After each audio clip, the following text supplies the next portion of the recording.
You should be joining right now. You good? All right. I'll see you. Kristen just said she'll be here in 2 minutes. I was just rather claim that we didn't start on time. According to my No, I mean, getting up early. I'm kidding. Quorum, so. No, Well, oh, we should have sure, done. okay. Started a few minutes ago. I Yeah, I should have. Yeah. It's the first time I You have full access. I know, but Long call. I don't- Side of the deaf board people. Because if something goes wrong, then I'm breaking. Even if it's another. Still can never have people like Yeah. 13 call or Zoom call. Hang on, let me, You got Gmail, no, not Gmail, contacts. Kristen Stevenson. Contacts. Are those residents back yesterday? I don't know. They're right, Johnson. Should really know. We let them know that there's a board meeting in here. Oh, that's, right. Stephen Muir's wife, she's having a meeting. I imagine the rules are such that everything we discuss in here real estate here. Well, no, it's. Yeah. That's David's wife. And a hospital. Yeah, it's an open Yeah, I public. just realized it was, yeah, we're open phone there. It's true. Technically, I mean, I guess technically it should stay within the neighborhood because it gets posted on our neighborhood Yeah. updates, but I'll go ahead and start. Kristen Adams is on her way, but she should be here any minute, so I will go ahead and get us started so we can roll with this quickly. Yeah, and then is David on by chance? Is he on Zoom? David's iPad, that's what I have. I'm gonna guess that's David. Anyhow. Okay, perfect. So this is my first time doing this, so I'm not entirely sure I'm doing this correctly, so just stop me if I don't. So we are officially starting. It's Wednesday, May 20th, 2026. There's Kristen Stevenson. She's coming in. It's 6:32 p.m. And there's the rest of our guys. Everything happens in sorry. These things scare me now. Always on. Now, I'm grateful. For you. All right, welcome. I'm Already dressed. Thank you. This is my summer. So Oh, gosh. call to order. Kristen, do you normally do that as the call to order where you got on the list with all the names and all that? I can, if you need me to. Have to do it. I only did it because I was secretary. Yeah, it's not required. You don't have to go through and you see the point. Okay. So, board members present. Yeah. You can say that. All board members are present. Is David's on the Zoom? I think so, yeah. I'm pretty sure he's on Zoom. Super. All right, so proof of notice. It means that we noticed the meeting with, which we did. Okay. You're good there. Perfect, all right. So we're just gonna dive right on in Yeah. to good and welfare. Okay. So I'm going to open the platform to anyone. You get 3 minutes. Kristen, do you mind? I was just getting my phone doing ready my for you. timer? Yep, gotcha. Anyone present have anything to say? Jim, go ahead. I just wanted to congratulate you and the new members of the board. Thank you. That was Thank you. very nice letter that you sent out to the community and Road, thank you for putting that on the website as well, because we got real pros here handling that. But Yes. it was a very nice gesture and it starts us off on a very nice thing. Well, thank you, Jim. That means a lot coming from you, so I appreciate that. Thank you for being in the thick of it with us last year. Yeah. It's unfortunate that you won't be able to see the light at the end of the tunnel because it really is a bright, shining light at the end of the tunnel. But it's been a lot nicer this last month than it has in months prior. So I can assure you we're on the right path. We should just lay the groundwork. So thanks Yeah. for that. Okay, anyone online have anything to say? Good and welfare? Can I jump? Yep. in just a- Jim Grunla. Can I speak? Can you hear me? Let's give us 3 minutes. 1 minute, Jim. Okay. Gonna Yeah, say first of all, I want to thank the entire Campbell wait. Property Management team. Jim, Yes, you hold on 1 second. George wants to say something first. I think he I'm has. sorry, Jim, that's, Sorry, can you just hold on? Can you hear us? maybe he can't hear us. Can you hear us? Is your microphone on? Mine is, yeah. I'm gonna But jump you- on this. Jim, can you hear me? who are you talking to? You? Oh, well, I thought you said something about George had something to say. Yes. Okay, so you can hear. 1 minute. He's ahead of you in line. You're next. It's just gonna be very short and sweet. I just wanted to, because I brought it up some months ago. I just am still concerned about the people laying out yard debris, and other stuff in the community, because there's just piles of yard debris as we speak. Today is Wednesday. Pickup is Friday, and in fact, cars are now veering around because there's a pile that's almost taking up a third of the street. And I feel bad because there was a young man riding his bicycle. He had to swerve all the way around it to not run over it. Meanwhile, I'm coming towards it. Then we were not close or anything like that, but still, it's there's issues with many different things, but at the same time, just We can send out a courtesy reminder. We don't really have anything to sink our teeth into to hold someone accountable for Yeah. that, George, but we can certainly send a friendly reminder just to let everybody know the dates in case maybe someone's new or. Yeah. I know for me, I'm renting my house right now until my renovations are done. And my landlord recently had somebody come and cut the coconut trees in the back and they left a pile 2 days ago. and my house as well, and I take everything back. Oh, I'm sorry, I'm Because not everyone doing lives that. in the street. Because I'm sorry, because here I am, I don't wanna be somebody throwing stones at a glass house, so to speak. No, I understand. So I I don't actually either. took my stuff back next to the house, so we can take it back out again on Thursday evening. Yeah, it's That's a definitely reminder. a nuisance and I do plan to send an update after this email out, hopefully tomorrow. I'm going out of town tomorrow, so it might be Friday.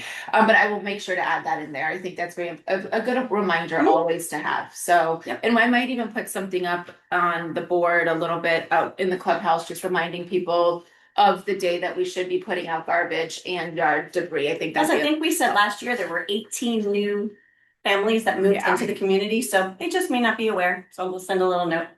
That's fine, Can I- thank you. Piggyback on that real quick too. The trash cans, some of the trash cans after they drop them, or somehow they end up in the middle of the street, and my wife knocked. the ear Oh, actually, off they the shouldn't side of even our be car. put out at the Some of street, one of yeah. our cars, and $600 to replace. Brittany, why don't we put those in the So- same little. I- That's what I'm bullet? saying, I would just Yep. want to piggyback on that, just say, please. Yeah. Take your trash receptacles within 24 hours. And you know what, now that the sign will come down for the board meeting, I will have Flo maybe put that up on the announcement sign for like a week, just remind you, and in fact, anyway, it's gonna change this week because Memorial Day, so I'll have her put like a general reminder of when the debris and all that should go out, so I'll put that on announcement sign too. Perfect. Okay, great, Thank you. Jim, the floor is yours. Jim Grunza, you're up. Thank you. First of all, I'd like to thank the entire Campbell Property Management team for all of the hard work that's going into the transition from Hawkeye to Campbell. Yes. I want to specifically thank Melissa Geiger for all the work she is doing to restore BB&T's financial picture. She inherited a mess and is going the extra mile to get her financial record straightened out. In addition, it's truly refreshing to see that we received the agenda and the supporting documents well in advance of today's board meeting. I think it's a first. I have one other item. I want the board to rescind the ineligible to run motion that was passed by the board. At the March 18th board meeting, the board passed a motion that would prevent a resident from running or sitting on the board. Here's the text of that motion. Any member with a dues delinquency exceeding $200 or an ARB violation outstanding for more than 6 months, following at least one formal notice from management, the board or the ARB shall be ineligible to apply for, be elected, or serve on the board of directors. It has been determined that this motion is in violation of the state statutes, which states the following. First bullet, person who is more than 90 days delinquent in paying any fine, fee, or other monetary obligation to the association is not eligible to be a candidate. Second bullet, a person who has been convicted of a felony in the U.S. and has not had their civil rights restored for at least 5 years is not eligible. Next bullet, only one individual per parcel may serve on the board at a time. And the last bullet, if two co-owners want to run, only one can be seated if both are elected. Last paragraph, based upon these circumstances, I recommend that the board vote to rescind or vacate the motion, which is still on the records. I recommend the following motion, and here's what I recommend. I move that the motion that was passed by the board on 3/18/26 concerning the eligibility of residents that can be elected to the board be rescinded. That's all I got, guys. Thank you. Thanks, Jim, so much for that. We did rectify it in that meeting, which we, To look at it. well, You didn't vacate it. It's We gotta should be just take it off rescinded. the books in the next section. We'll just make the motion, but probably not in this section is appropriate. Okay. You wanna add that to Well, old let's business? just deal with it right now. I'll make a motion to rescind that Okay. prior approval. According to Jim, okay, stuff recorded. Yeah, it's right here, you're making a motion. Yeah. Seconded. Yes, Perfect. Second. David second. All right, Kristen Stevenson. Do we have to go in order? Yeah, I usually just go around the table and stick with the order. Just making sure that obviously the Florida law still supersedes, so in other words, we don't have to have this on our books, right? It already is Yeah, a. it's a violation of state law. Right, have So it- we have it rescind in our own what books. was motion. Whether or not we have it on our books doesn't matter, but it's just rescind it and avoid any question about it. Doesn't part of the statute. Yeah, I would vote yes, thank you. George? Yes. Yes. Brittany, yes. Yes. Rocky? Yes. Kristen Adams? Okay. And David Monero said yes? Yeah, he seconded it. Sorry, I'm not Um, used to that. All right, motion passes unanimously, or rescinding motion passes unanimously. Okay, Thanks, Jim. perfect. Thanks, Jim. Appreciate that. I second everything with Campbell you said. So, anyone else before we move on? Anyone else in good and welfare? Anyone online? Any hands up online, Ro? Yes. Okay, perfect. Moving on. Approval of minutes. Everyone should have a copy of the minutes from, I believe, the March meeting. Since the April meeting was a annual meeting. Correct. I'm just gonna go around and say names. Is that okay? All right, Kristen Stevenson. Yes. Well, you have to make a motion first. Oh, I motion to approve the minutes Second. for March 18th, 2026. Second. Thank you. Now you can. Okay, thanks. I'm You learning. will also call for all in favor Right. and people to raise their hands and then any against to instead of having to go. Oh my gosh, okay, perfect. All in favor. Aye. I. And then David. Opposed. Aye. Okay, so, any opposed? Everybody else said yes. Okay, perfect. Minutes are approved for March. Financial report, I'm gonna pass that on to Mark. Take it away. All right, so.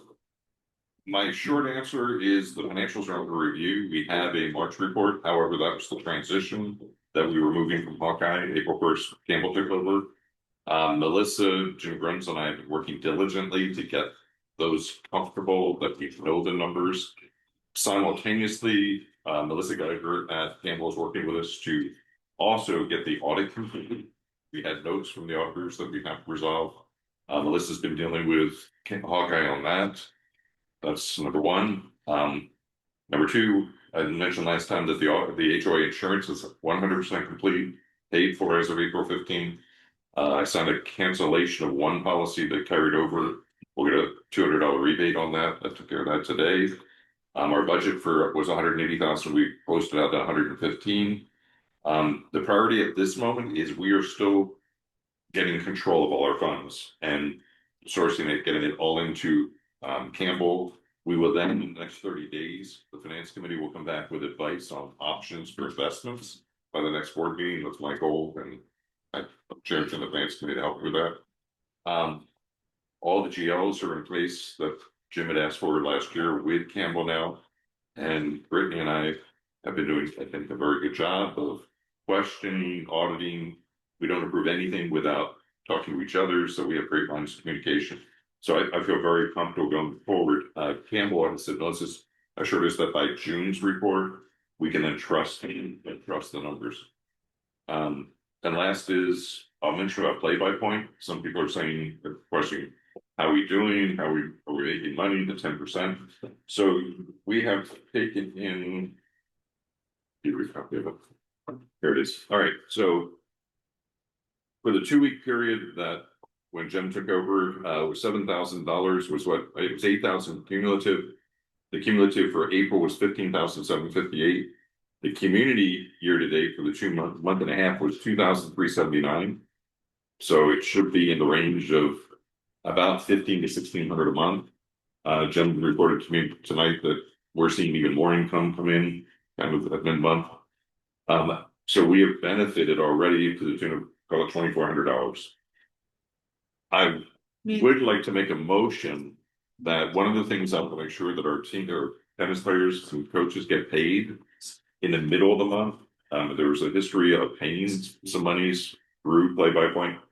I'm gonna make a motion that we give them $7,000 mid-month, which is 50%.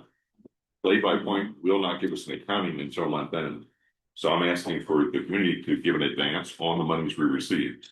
As the charges come through, we get them in our bank account. So the money's sitting there. I want to get these guys paid at least half that money, and it should be more going forward. So I'd like to make a motion to pay $7,000 mid-month, and at the end of the month, we'll then make the correction based on the actual billing and what we received. It's a great suggestion. Yeah. Need a second. Going to the Mark. 7,000. We give it to Jim's company, and then he uses that to pay all the different coaches. Got it, okay. The And the pros. court maintenance is a separate item that Jim's taking care of now too, so it doesn't deal with court maintenance. This is only when people register the clinics, everything else that he takes money through play-by-point. David, you had a question?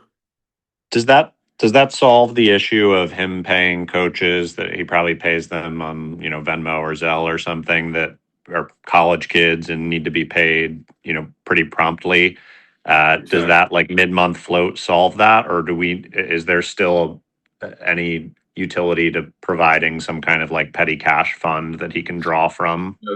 This is the solution to that, because Jim, we shouldn't know, but yes, he's had to help out some of these people because it's been month and getting paid once a month is very tough budget. Yeah. So yes, this Okay. resolves. So do you mind, I think we need to write the motion down, right? We need to take, The first up to I can do that. That's not a problem. okay, so you'll just add it. And then just say it one more time, how. I made a motion to Rose, so you know. Bro. That's right. You know, You're good. I'm making a motion to pay Jim's LLC $7,000 on the 15th of every month, Okay. with an adjustment to be made on the final payment based on the actual play-by-point income and expenses. And Kristen second, 7,000. It's 50% of what we're averaging right now. And Kristen seconded Every 2 weeks, did you say? 15th of the The month. 15th of every month. The month. Sort of like we're gonna do like an advance so that he can get them Oh, paid in okay. advance, and then we'll just deduct from the monthly. But that way people aren't waiting 4 weeks for their paychecks or Once for the check and the balance salary. comes in. Right. that's for play-by-point portion of it. Play-by-point. Yeah, play-by-point. Yeah, salaries are as is. Yeah, not Different, changing. yeah, just. And is this going to just be a recurring payment, or do we need to establish? Until it's canceled, yes. Okay, just wanted to make Good sure, question. we don't want to have any other issues Right. with that, so. Okay, Kristen Stevens seconds it. Oh, we can say all in favor? All in favor? Alright, Aye. Aye. David? Aye. Perfect. Motion passes unanimously. Thank you. Mhm. Okay, is that all for For financial, yes. financial? Okay, Thank great. you. All right, wonderful. On that, I want to thank Mark as well for using a lot of gas this week to drive all over to help us kind of track down some of these things that are lingering and outstanding, and he's done a lot of due diligence on our finances. I know Jim has as well, so the transition from Hawkeye to Campbell it's a very apparent and was very needed at this point, and it's a good thing we've got well-versed people working around it. So thank you, Mark, for your efforts towards this. Hey, Brittany, Okay. I have one quick one here. I'm Sure. looking at the gallery and there's a person listening in with an iPhone, but everybody else in the has been identified. Can that person with the iPhone identify themselves? Sure, yeah. Tell the person with the iPhone to unmute themselves. Hello? Is it me? Oh. Can you hear me? Yes. Can you Yes. just state the name? Sorry. Yes, no problem. Jennifer Houston. Great. Thank you, Jennifer. I And don't you're- think that's who Jim was talking No, about. Jennifer. No, Jennifer's on here Jennifer's already. name shows up. Yeah, it's the person with the iPhone. There's What, is there a Chaz. number? It Is there a just says number? iPhone instead of name. Okay, anyone that else is on the call that hasn't identified themselves, please identify yourself at this point or you'll be removed. So Chaz for is on, instance, Houston is on, Carpenter's on, Larry Adams is on, Megan Halverson is on. But there's Yeah. no identification for the iPhone. We don't know who that is. Okay, let's go ahead. We're gonna go ahead and remove that person if they call back in. Or when they come back into the waiting room, we can ask them at that point. Yeah, when you come back into the waiting room, please just identify yourself and then we'll let you back in just to confirm that you're a resident. Thanks, Jen. Thanks for pointing that out, Jim. I used to see that when I used to have to do it. Well, do you mind, Yeah, let's see when they come back in. did we kick them out? Just did. Perfect. Okay, thank you for catching that. Okay. So hard. So financial report, I think, finance committee kind of falls up underneath the financial report. So I think we can move on past that. Social committee, we're gonna go through real quick. I'm still looking for a social committee chair. Definitely not willing to take on president and social committee. I love you all, but not that much. My family would like to see me from time to time. So, we are still looking for a social committee chair. If we don't find someone by mid-July, I am going to bounce it to the party planner. So that's my only possible option at this point. It'd be really, really great if we can get someone to take that on. So that would be wonderful. I'm going to catch up with Emily Jones and someone else does the triathlon at the end of June, I believe. Pat Vergara? I'll reach out to Emily. Emily would know for sure. Yeah, I'll reach out. Wendy did it. Oh, Wendy, yes, you're right. I think Alex is right. It was Okay, Wendy, yeah. so Sorry. I'm gonna reach out to them to see if they're still interested in doing the triathlon. We usually do it around this time for the kids, and now with the pool back open, it's something we can do again. So I will reach out to them. If we do decide to do that, we'll put it on the announcement sign and I'll send an email around. Outside of that, we're gonna kind of take a social break through summer. I'm going to wish everyone safe travels and we will do a welcome back / back to school party, kind of like we did the clubhouse reopening last September. We'll do a kickoff party for the fall, sometime early September. And then of course Halloween and then holiday. So those are our final social events. Also, really quick on social, if you are interested in taking on hosting an event here at the clubhouse for the community, like wine tasting, movie night for kids, anything along those lines, let me know. I think it'd be really fun to do that. I just don't have the time to plan it. Okay. Can I just Yeah. throw something in Yeah. for the social thing really quick? I just want to give a shout out to Pauline Schender, who, Yeah. when we were wrapping some things up recently, she saw how poor my beautiful closet became that I took the time to put together, but I didn't really like organize it thoroughly. I was waiting because I'm also going to allocate a section in there for Jem for some tennis gear and such. So Pauline had graciously offered to help me. I told her once I move back into the house, I'll take this on with her and we're going to properly organize it which means the next step is going to be to properly secure it because there's going to be merchandise that has value that Jen's going to keep for tennis. And any of the items that we invest in as a community for the parties, those are the property of the clubhouse and the community. They're not meant for anyone to just use. People Yeah. bring in their own items and then they remove their own items. So we just want to protect the investment that we're making. I don't think anyone's misusing anything. I think it just kind of naturally happens when you have an event, but we have to figure out how to protect all that. So we're gonna get on all of that and keep it organized and tidy and safe. So Can I ask a quick question about social committee? What is entailed in the social committee? Just out of curiosity. So pretty much the social committee is, I mean, it's a party planning type situation. So, it's nice to have a chair who's willing to run the events. We have multiple events throughout the year, our camp out, our holiday party, Halloween party. We do Food Truck Friday, once a month, at least we try to get it in once a month. There's some scattered events. We'd love to start a turkey trot this year. Working with Jem, maybe doing a tennis event would be really fun. I know we had talked in the past about flow tennis. So it's really about creating social events, both in the clubhouse and, the larger social events for the community. If I knew, I posed this to my wife after the last annual meeting. I don't think she'd be ready to be a chairperson at all.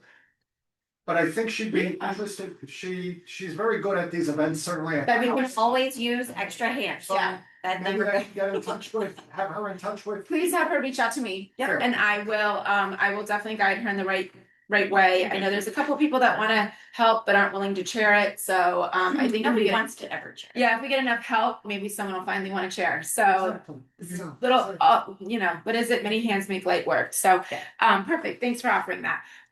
Okay, tennis committee, Jem, I'm gonna pass that on to you. Perfect. So I got different headers. I have clinics and lessons, then social events, and then maintenance. The Perfect. maintenance, I know you have it on the line item here, but Yeah. I can Yeah. tell hours as much as needed. Our clinics and lessons are well attended.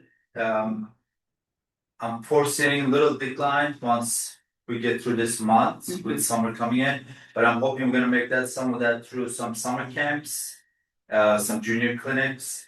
We have increase in the pickleball lessons and demand, which is a good sign. But also could cause an issue with having only one court and taking it for programming. I don't wanna upset any residents that wanna play, so we're a little bit more cautious about that. And we're gonna push more beginner and entry-level player clinics, since we do have a lot of clinics for intermediate and advanced players. For the social events, we're meeting with the committee next week. We have a tennis committee meeting. I'm proposing a end of June, like a Wimbledon event, like an all white. That's usually a good event to have for tennis players. It will be open for anyone that would like to join. As far as the maintenance, I know you have it in the line item, so since ATN now works under my company, me and Ro, for most of the tennis part, obviously he's working with me, but I'm trying to get him to help Ro as much as he can do it and much need as Ro needs help. So his work hours right now, almost like 5 hours a day. I'm keeping him around 40 hours. That's kind of like his mark. When I talked to him, that was okay with him. I know he was doing way more than that. But he understands. So there's a couple days that I'm gonna keep him a little longer if there's any bigger projects. So we can organize that with Bro. Mr. Tech over here. Mr. Tech. But like bigger projects will be like for him laying down clay or cleaning the drain. So right now he's here 7 to 10, 3 hours. He usually gets done with the courts by 8:30. So then 8:30 to 10, he's doing, blowing, pool furniture and whatever small tasks that Ro needs. And then he's back at 12 till 2 during the afternoon part for the courts. So Perfect. So I just want to tell you, the courts have never looked better. And even a couple of guests that I've had that have played before, they were like, wow, they can see the difference, that we feel the difference, you know, so thank you so much. Well, thank you. Well, we're trying to water a little bit different. Obviously now the summer, the temperatures are coming up. We have to water a little longer, which creates more puddles, unfortunately. We did take away the windscreen on south side of court 5 because that area was so wet from the drainage. And since we moved the windscreen, which doesn't affect any play there, it actually dried it up, so it's a little bit better. But it isn't kind of like an ongoing issue. I was talking to Mark, not having a drainage in the corner there and then up on court, north side of court 4. The water just sits there, unfortunately, so it is gonna be a little bit of an ongoing issue, so. I'd like to make a comment. Since tennis is so big in our community, we're Boca bath and tennis. I don't think we're gonna get a Turkish bath, but let's focus then on tennis. Or Roman bath, but anyway. What do we need to do to make our community like a prime community for tennis? We did it, we brought it down. Trying, so that's. Because I think, So I don't know what everybody should know our community as. they do. The penultimate points. Yes, and actually, you know, obviously we'd like to win everything divisionally when it comes to points, but I will tell you, how many awards did we force? So we got 2 sportsmanship awards Yeah. for 2 of our teams. Actually, Rose captain, she captains a 55 love team. Mhm. They came second place. We have another 55 love team forming, so they're most from returning player that hasn't played in a while. So it is starting to pick a little bit pace, and Because forgive me, because I don't play tennis, so I don't know enough, but Yeah. if we're Boca bath and tennis, like, what do we do to make? So we've actually, we brought in Jem to really take this to the next level. Which he's proven he's doing within just a very short period of time. We're working on improving our court maintenance, we're expanding the program, adding the padel court. So we are definitely trying to continue to grow the program, expand the program, add, as the racket sports grow, we're trying to grow with racket sports as well, so we're doing that. Gemini, there's 2 things. One is, I suggested this previously, but anytime we get an award or a team comes in first, and I don't know the regions, and I don't know other competitions, and I said, take a digital picture of the men's league, the women's league, by the fence, by the sign. Yeah. Let's get a banner printed and hang a banner on the fence so it's other teams come see our team play. I Or did they do a come to compete. Facebook post to congratulate our teams, but yes, we should probably And do it's a not, little I extra. checked the banners, it's $250 to get a Maybe full we color can- banner. Yeah. And on that note, maybe we can get members of the community, I know we would, to sponsor that banner. Yeah, So we it's not coming definitely. out of our budget, we have different members of the community just sponsor I it. like where you're going with this. This is great. This is good stuff. No. Very good. That's a great news. Now, we have a maintenance problem that you alluded to, but so part of the drain problem is the drains are set below the court surface level. Every time the courts are brushed, anytime the debris or the overflow will constantly clog the drains. The drains are old. I personally think they need to be built up to court surface level to stop so much from washing in. We need new drain covers. So we were talking about with Alex, we need to get 3 bids and find out what it's going to take to elevate that. Yeah. It'll be less maintenance long term. Right now, you can be up there every day pulling the clay out of the drains and still not keep up with it. So, Going back to your question, it's Boca Bath and Tennis, not Boca Bath and Tennis Country Club. If you want to go to that level, then like there are places like every single tennis ball would have Boca Bath and Tennis logo on it. The courts would have playing, and we could go all the way to the Cold level. towels in the cabanas. Misters in the pavilions, I suggested. But there's a lot that you could do with this kind of like country club level and country club level costs. Yeah.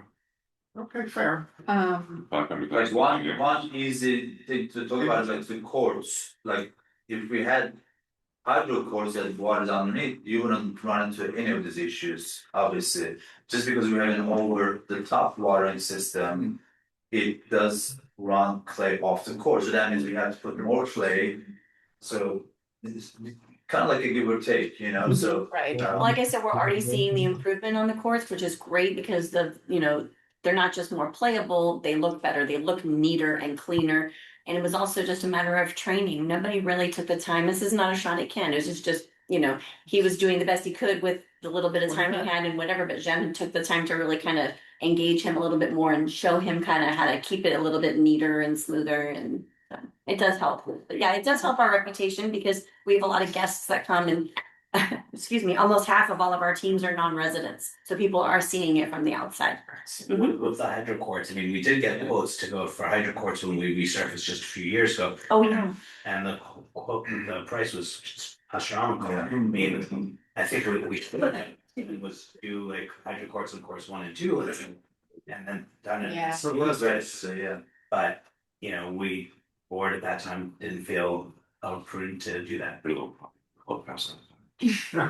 What is the life cycle of the courts that we have? Just throwing that out there. If we know, if we don't know, it's okay. I'm just Surfacing. in general. 4 years. Yeah, so 3 or 4 years. Sure. 3 or 4 years. Mhm. So maybe we'll be doing a couple of Tim will years. know better too. Yeah. Oh, hey, Tim. So since we think pretty Ken Hines will be 4 or 6 years, and we're getting away with pushing it out in 7. So I think if we do it next year with the plan, we would be at 7 years. Wow, okay. Definitely something I think to keep our eye on, and I think something that Mark and I have talked about, and I've talked about this with some other board members and some residents,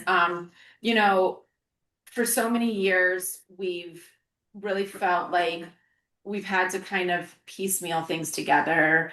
I like to use the word Band-Aid on a broken leg a lot. And I really think it's unfortunately it's catching up to us at this point.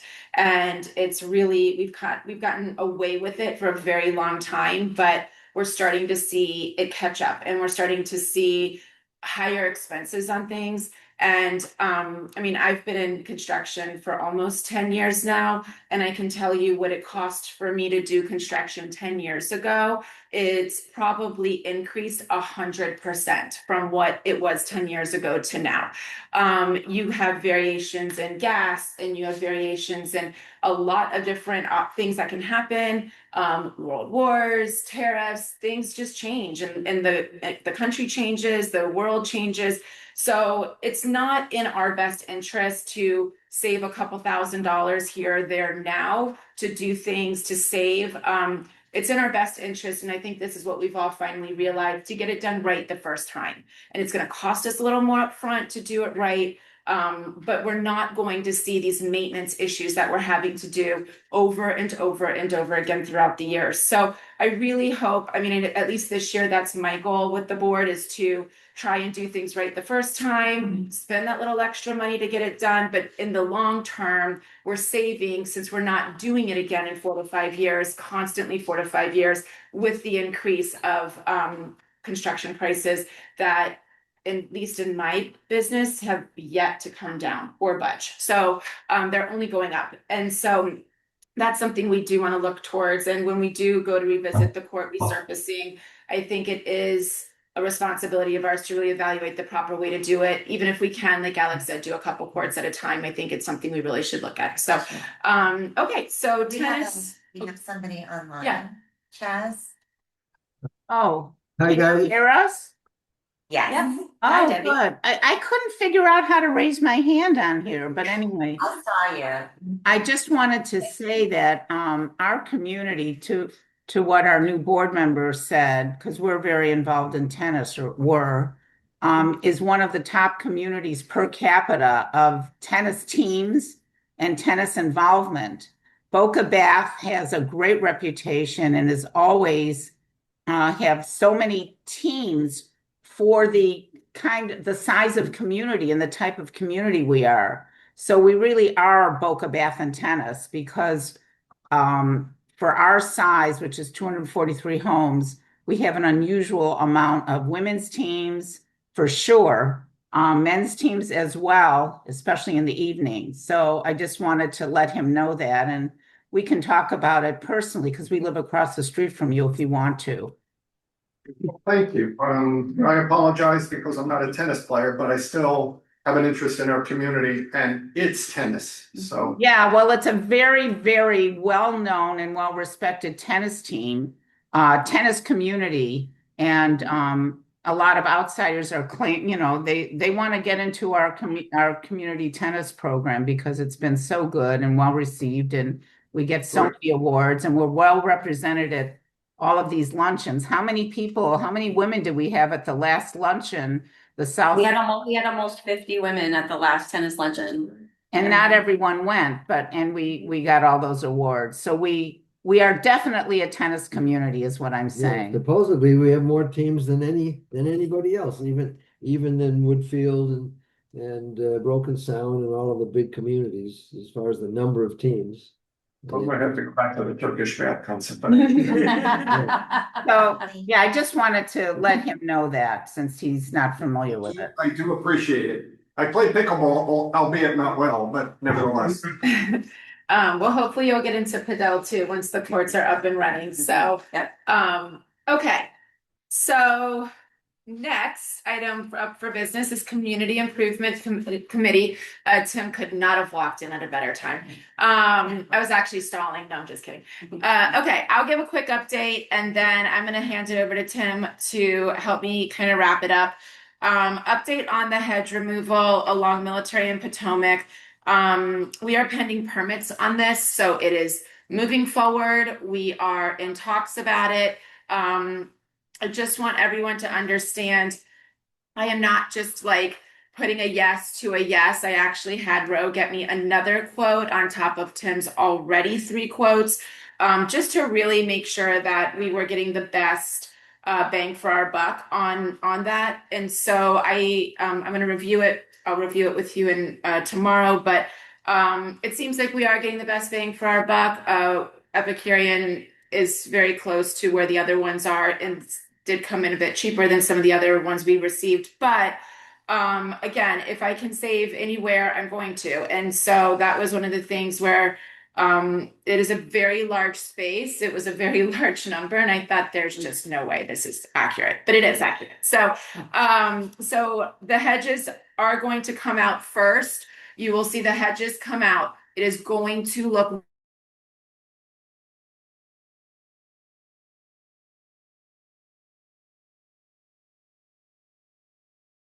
permit. Everything is done permitted in the city of Boca, which means everything is done extremely slow. And so first is the permit to remove the hedge. Next is the permit to fix the wall. Once we get the permit to fix the wall, we'll get the wall fixed. Once we get all that together, we'll get the permit to put the hedges back. So as you can imagine, we're not looking at turning this over in a week's time. It is going to be a couple weeks to reluctantly, I want to say a couple months, just based on the city of Boca's sloth-like movement with passing permits. But at the end of the day, it is in the works. We are getting it done. We've got some great people working with us, and we've got some people helping us with those permits too. So that is on the books. The sidewalk repair, I've gotten a couple emails about the sidewalks. I know they're bad. We also have approved this. It is also being taken care of. Again, it requires a permit.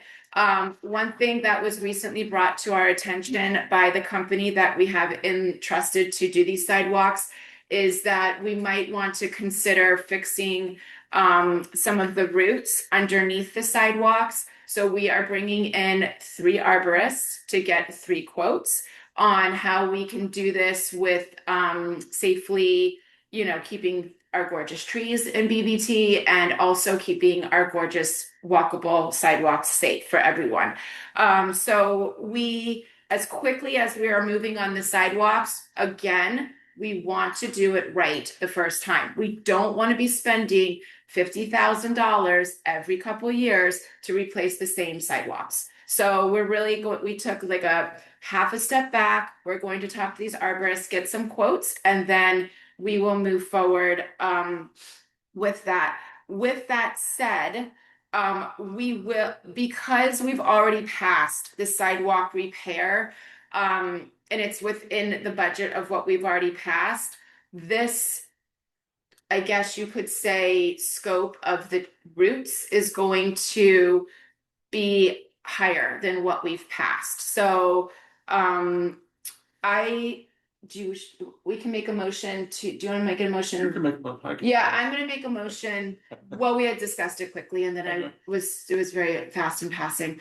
I just wanted to make sure I want to make the motion though right now without having the actual number is kind of my fear. If we make the motion too low. Can we then make the it's- motion pending the bids? Yeah, I'm gonna make the motion with a like a cap amount, so that way we can move forward with the sidewalks. Again, the sidewalks, I get 2 to 3 complaints a week on the sidewalks. I know they're a huge problem for the neighborhood. I just want to make sure I don't cap myself to the point where I'm cutting myself off at the knees and I can't actually get the work done. So I'm gonna make a motion to I recommend you make a motion not to exceed. yes, that's what we're gonna do. Yeah, thank you. Yep. Yeah, I'm gonna make a motion to, let's see. Well, after we receive 3 quotes of the stump grinding for the sidewalks, we will move forward on the stump grinding not to exceed, I know we had discussed 15,000, but I think that's gonna be too low. Way too low. I think we should at least start around 20. We don't have to spend it. Okay, no, I know, that's why you said a cap, right? Yeah. Right, we'll not to cap it, exceed. But I just feel like. It's up to your vendors. You're good at talking about this. Yeah, let's see what we can get out of them. But Yeah, let's see, not to exceed $20,000. I'll second. Discussion. Discussion? I feel like we just had it. But Yeah, I think the idea is back to your original thought of let's do it right, let's not keep attacking the same squares and problems. There are root blockers you can do too. Yeah. That maybe that's an option as part of this whole repair situation. Still have to grind the roof back. Right. And so, and there's like a bunch of different like levels of what you can do in the ground, like the lockers. There's also just like root barrier that can go down before the sidewalk pad gets laid. A lot of sidewalk companies include root barrier in their work, so I would check with your vendor. Because there isn't a certain level of root removal that tends to happen during sidewalk replacement and repair.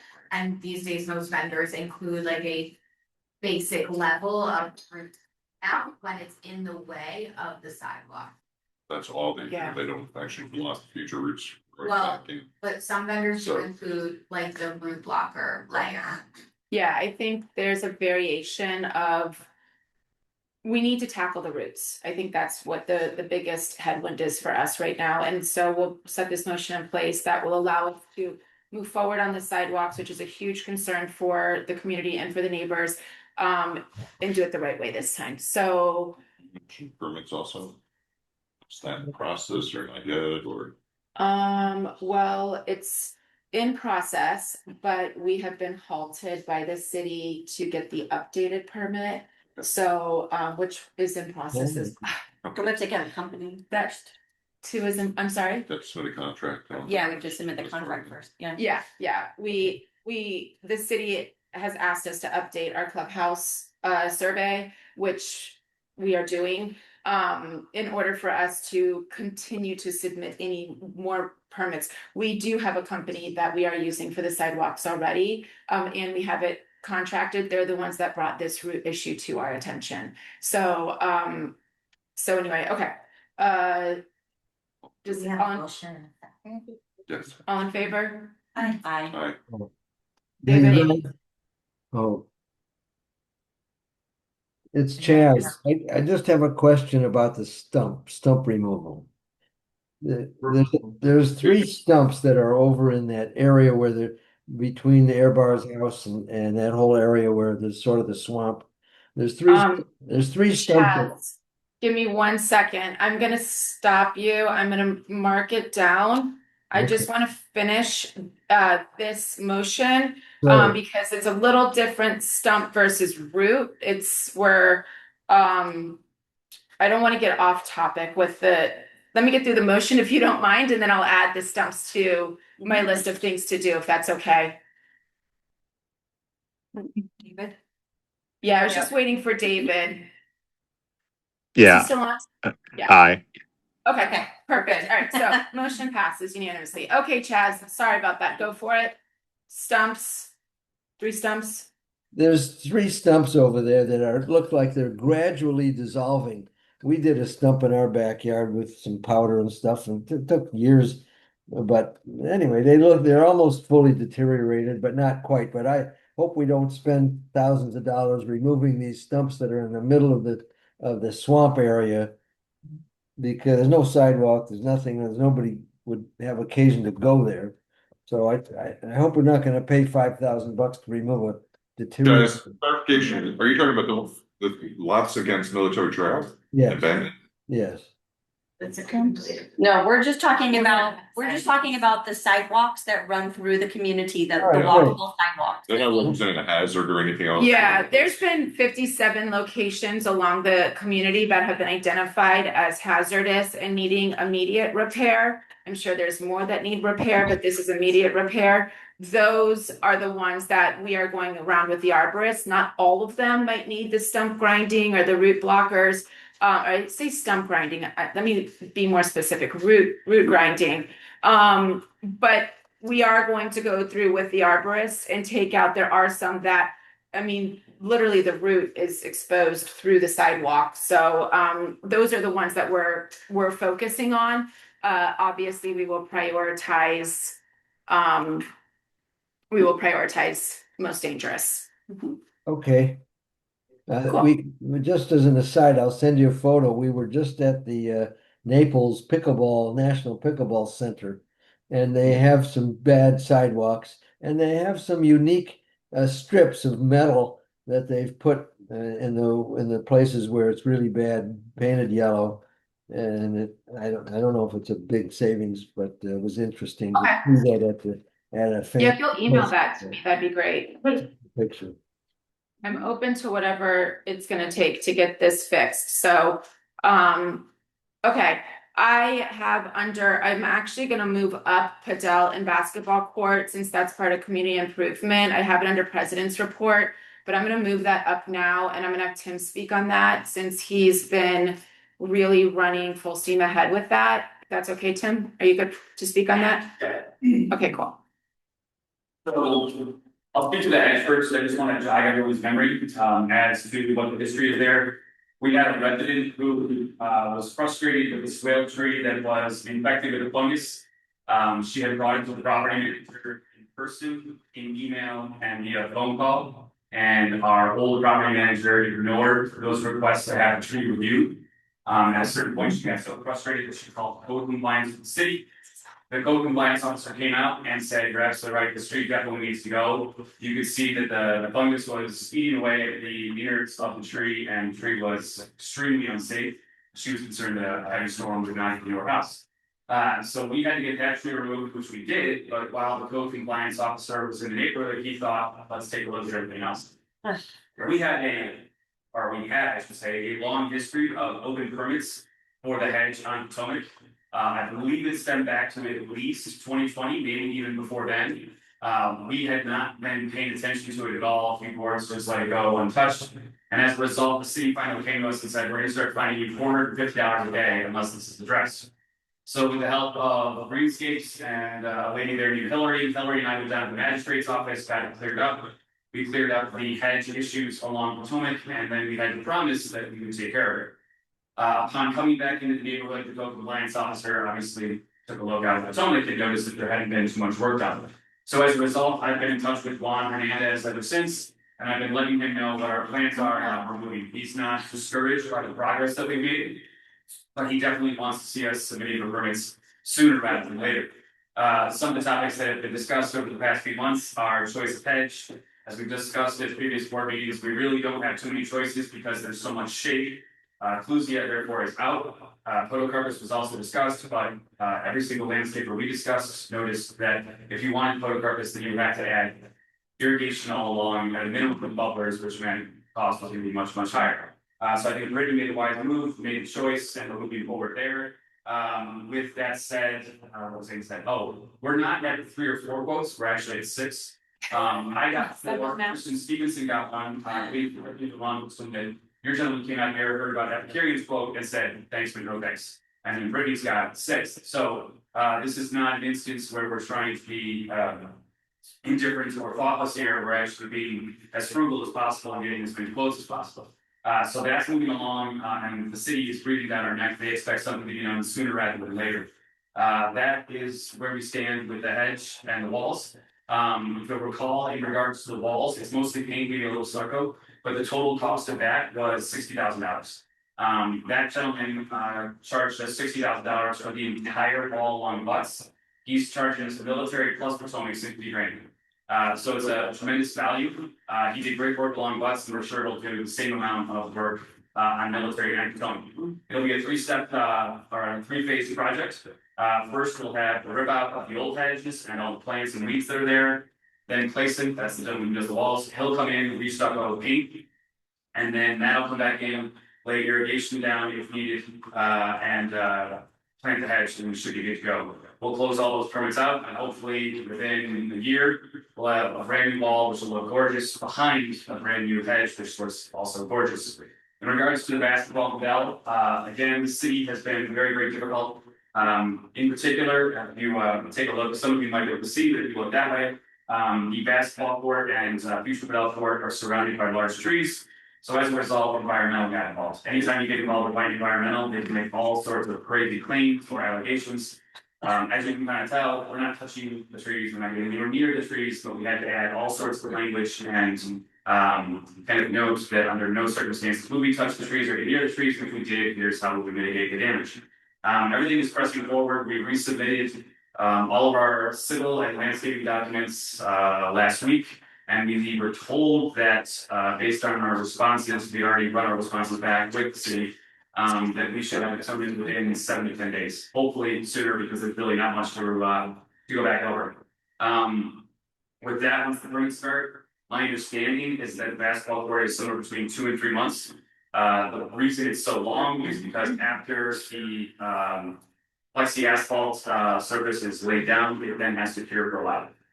It's going to be extraordinarily important that we find some kind of barrier. I'm sure if you guys have noticed, we've had barrier tape, caution tape at the playground or on the sidewalks, and it does absolutely nothing with these kids who just like to rip it down and then do whatever the hell it is they want to do. That can't be the case with these basketball court. If that happens, we'll have to start over. It'll be more costly. We're going to have to do something to make sure that these kids who ride around on their e-bikes and e-scooters don't mess that up. It's extraordinarily important and something I'm very nervous about. The other thing is the sidewalks we discussed.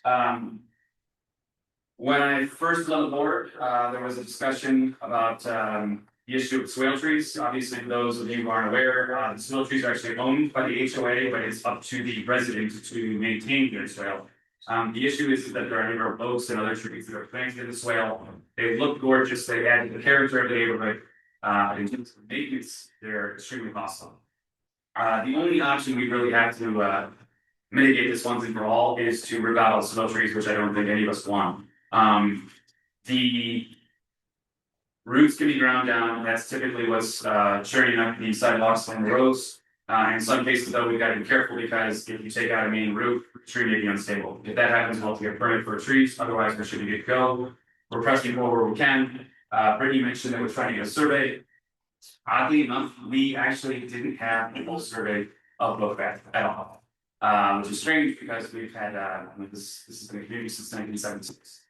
We have the plat map, but obviously the city wasn't about to accept that.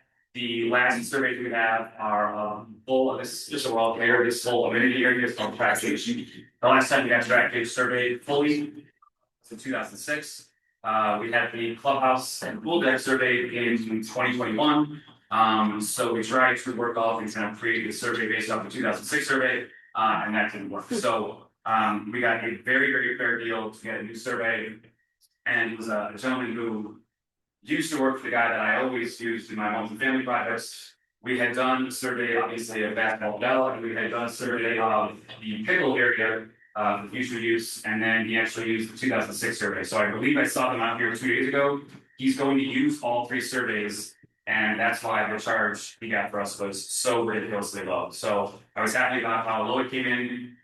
It's also nice that they were out here so quickly. I know the surveyors are short on the visit these days. Hopefully we have something back by next week or the week after at the latest. That's the only thing holding up some of these projects, because the city won't review anything without a new survey. That's it. Thanks, Tim. Thank you. Appreciate that. I have a comment, Yeah. something that I had done when we started putting valuable items into the house, my house when we were renovating.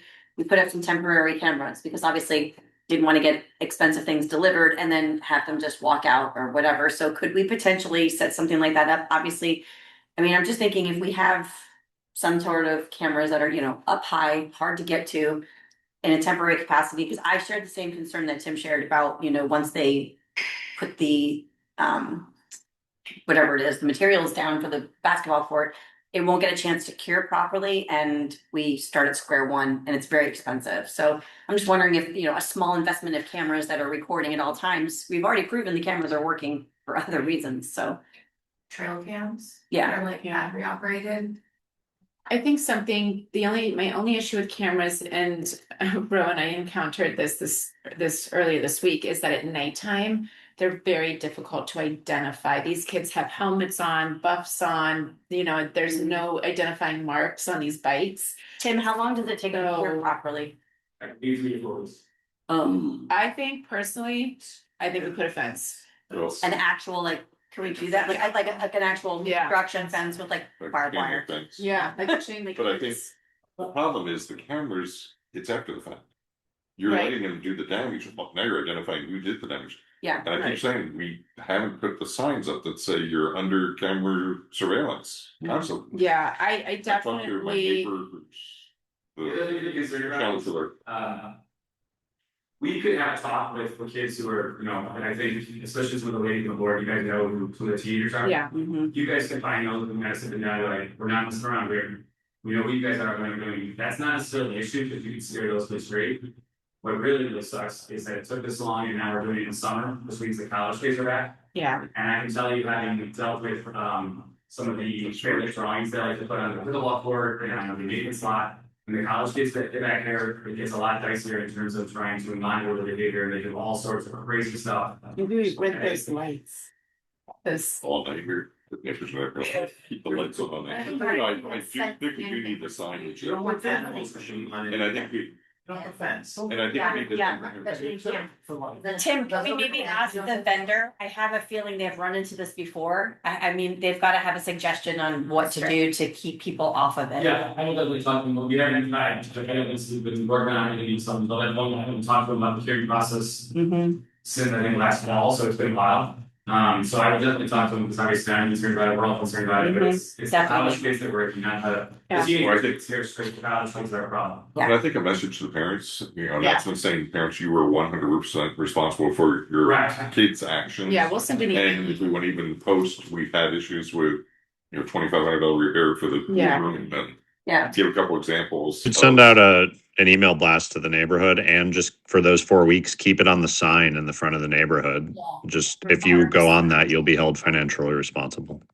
Yeah. In a very drastic, you know, spectrum, you could also ask your guard company for like ad hoc services to watch it. We have roaming. Yeah, so you could add an additional service or pay for extra time for someone to be parked there, because it would probably be a deterrent for the kids if they saw security permanently placed there.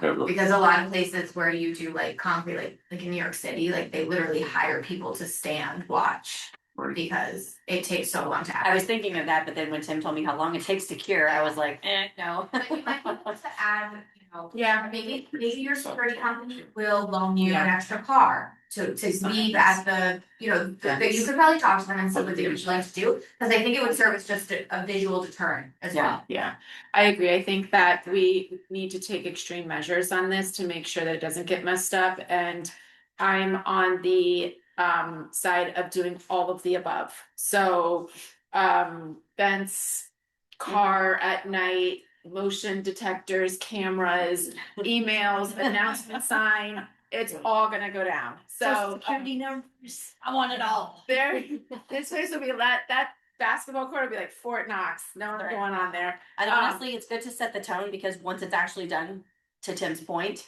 we don't want to see the graffiti and the damage and the carelessness on it because that would really be heartbreaking to finally, start seeing the progress only for it to get destroyed. So I think we set the tone and then we figure out how to manage it. It's a great idea. Agreed. And yeah, Tim, we can explore that when we get to that point, but I definitely think we are going to 100% need to protect that at the utmost. So thanks for making that. I'm gonna hit on that in just a minute. Thank you. I am going to move up one more thing that I had in the president's report because I think all this should really fall under community improvement. This is quick, the announcement sign, we did send out a survey to all the community. I think we only had like 35 people vote, but we tried. And this is the sign that everyone thought looks the best, which was option A. I think we had 28 people pick A, 11 people pick B, and 7 people pick C. So this is the option we're going to move forward with on permitting. I think it looks great.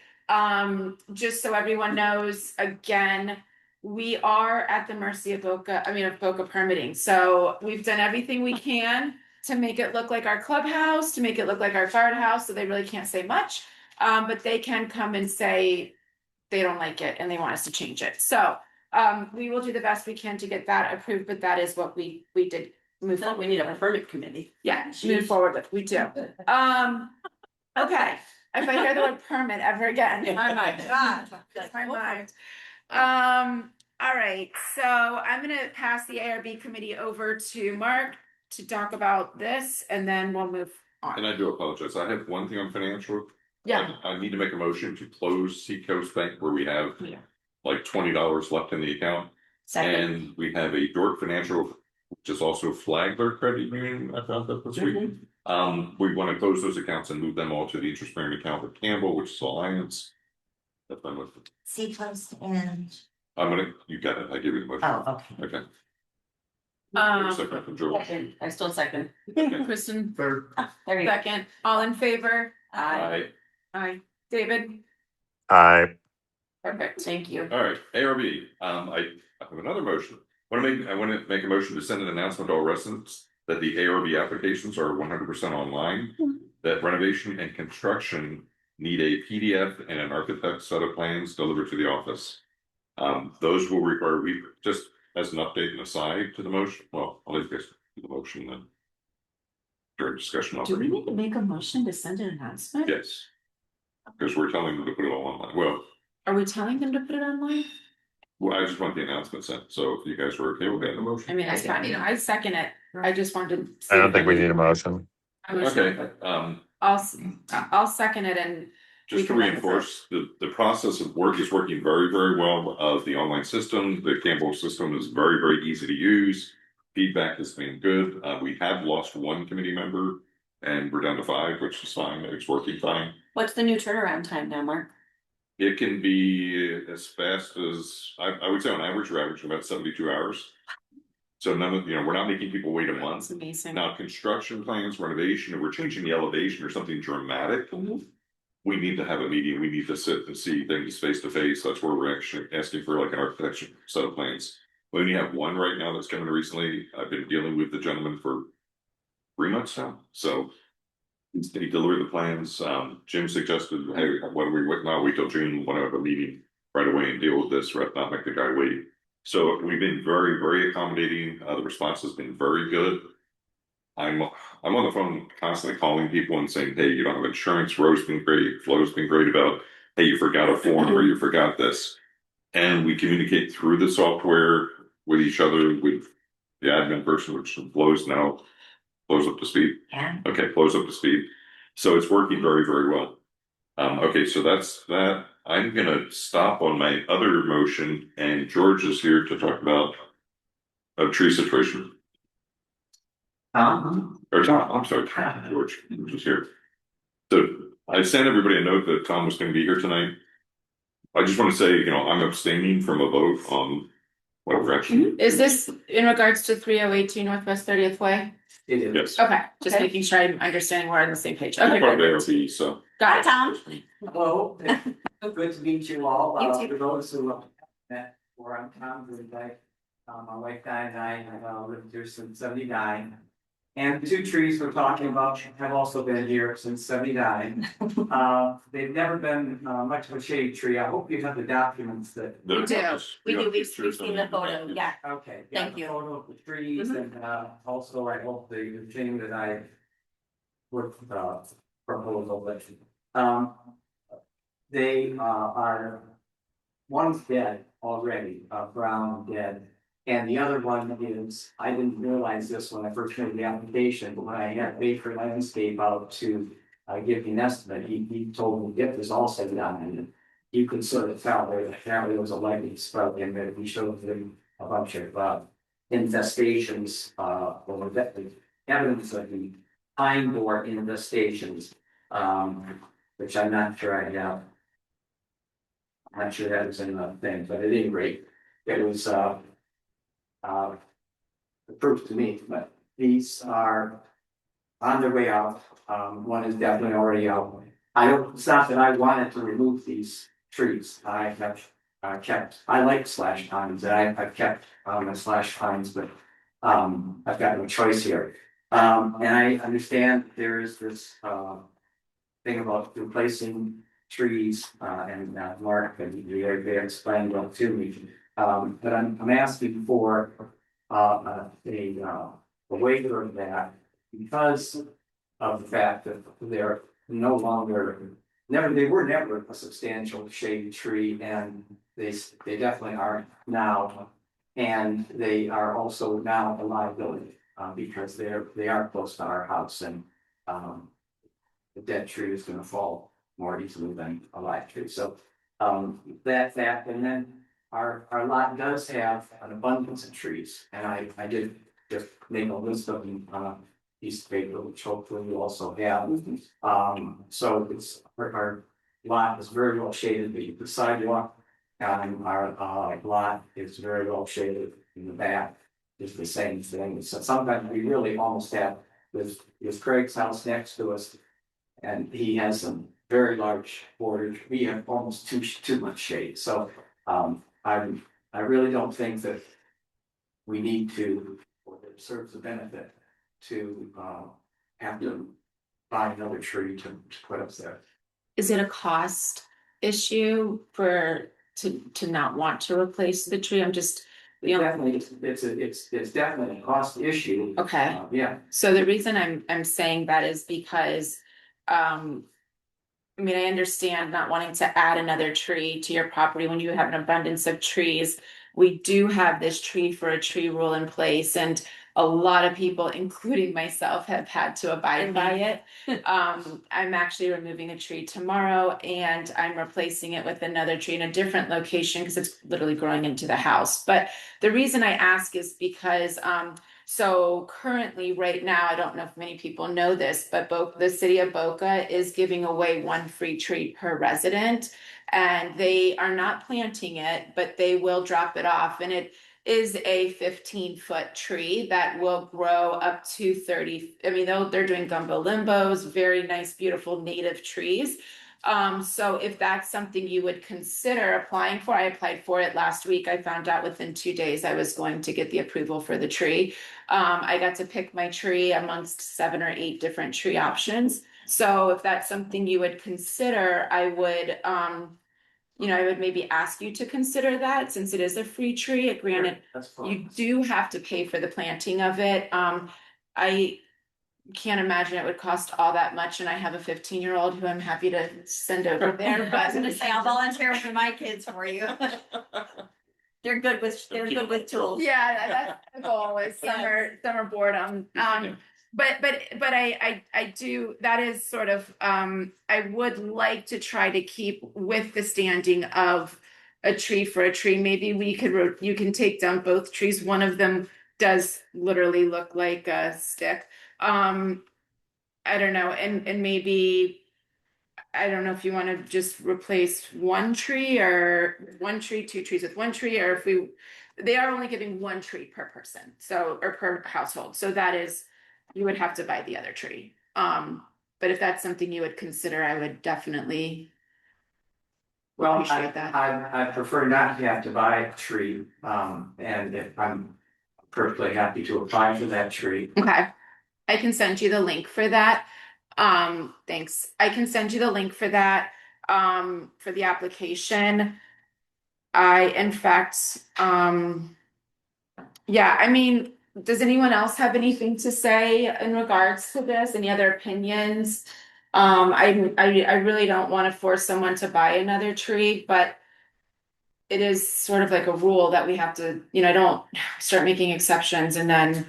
I ran into the same thing, Tom, and I know how frustrating it is. I had 2 diseased palm trees in my front yard. One of them actually fell over. It didn't just die, it like landed. And the other one ended up diseased, and I couldn't replace the same one because once you have a diseased palm tree, the ground is now tainted and so on. Anyway, I learned a lot in that process. And what I also learned was that we do have to replace them, even though, like, for example, the ones that I had, they didn't provide a lot of shade either. The tough part is once we start doing it, now we're at the mercy of everybody saying, oh, well, then how come I have to do it? And we just don't want to do that. But we're happy to work with you any way we can to ease the burden of it if you're willing to work with us. And I think you're already showing that because you're here talking about it. So And I think that the last board last year did in fact waive it for Craig. And the trees he presumed did not have to be replaced, to my knowledge. So I think that already has been looked at. And I thought it was looked at last year from the standpoint of the compensation.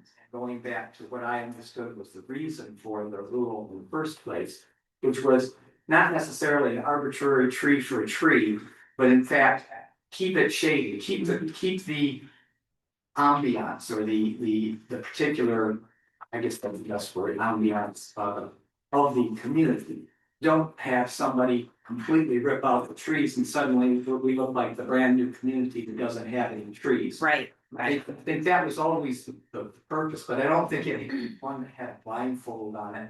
That you couldn't look at this particular lot and then say, you know what, that lot is fully shaded and so are the walkways there, so nobody's going to be affected. Certainly, if you look at these 2 trees, nobody's going to be affected by the removal of these 2 trees. They're more, at this point, unfortunately, of an eyesore than they are of a benefit. And they've lasted almost 50 years. I'd like to jump in for you. Ladies first. Thanks, George. Of course. We're just gonna suggest a compromise. I think we're getting rid of 2. One is already clearly dead. Yes, as Brittany has noted and you've noted, they look like sticks. So maybe we swap them out for the 3 tree. They'll apply for that. 2 for 1. A 2 for 1. I think that'd be fair. They're both very close together. I think that's They almost look like one tree. they do. And I mean, if it wasn't a pine, it probably would be one tree. And the trees that the city is giving away, I mean, I can't guarantee that you're gonna get that tree, but like I said, I applied a couple days ago and they told me yes right away within a day or 2.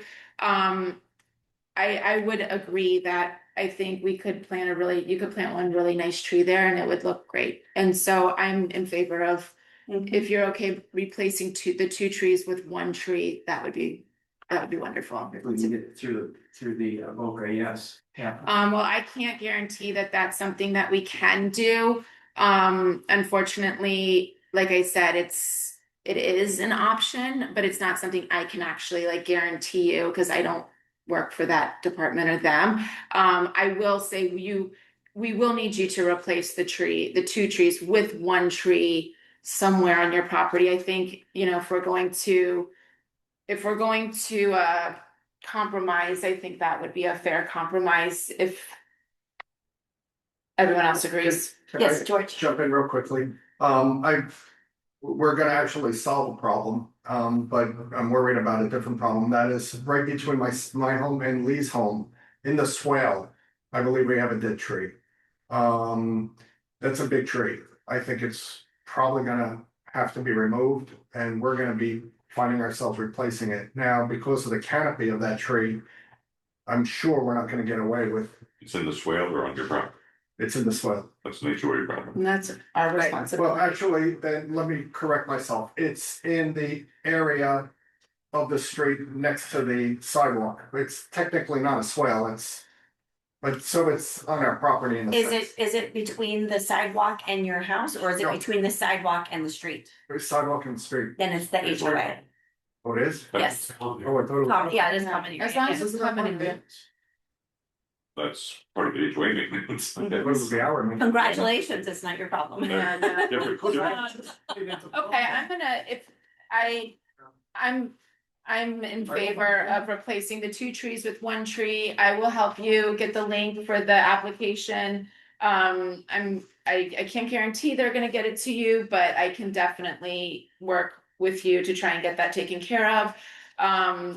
You will be responsible for the removal of the 2 trees and then the planting of the new tree. I know the only thing Boca has asked is that you do send proof that you planted the tree on your property. Outside of that, they are offering this program. If everyone's already applied and the trees are gone, I keep, like I said, I can't guarantee it, but I did it a couple days ago, so I'm sure it would be fine. Okay. Well, I think the question is, in the event they donate a tree, your motion says what?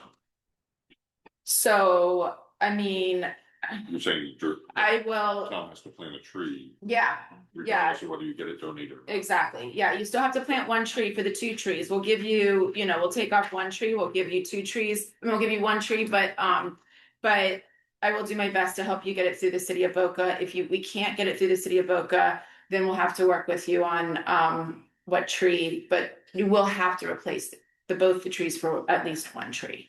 That's your motion. That's my motion.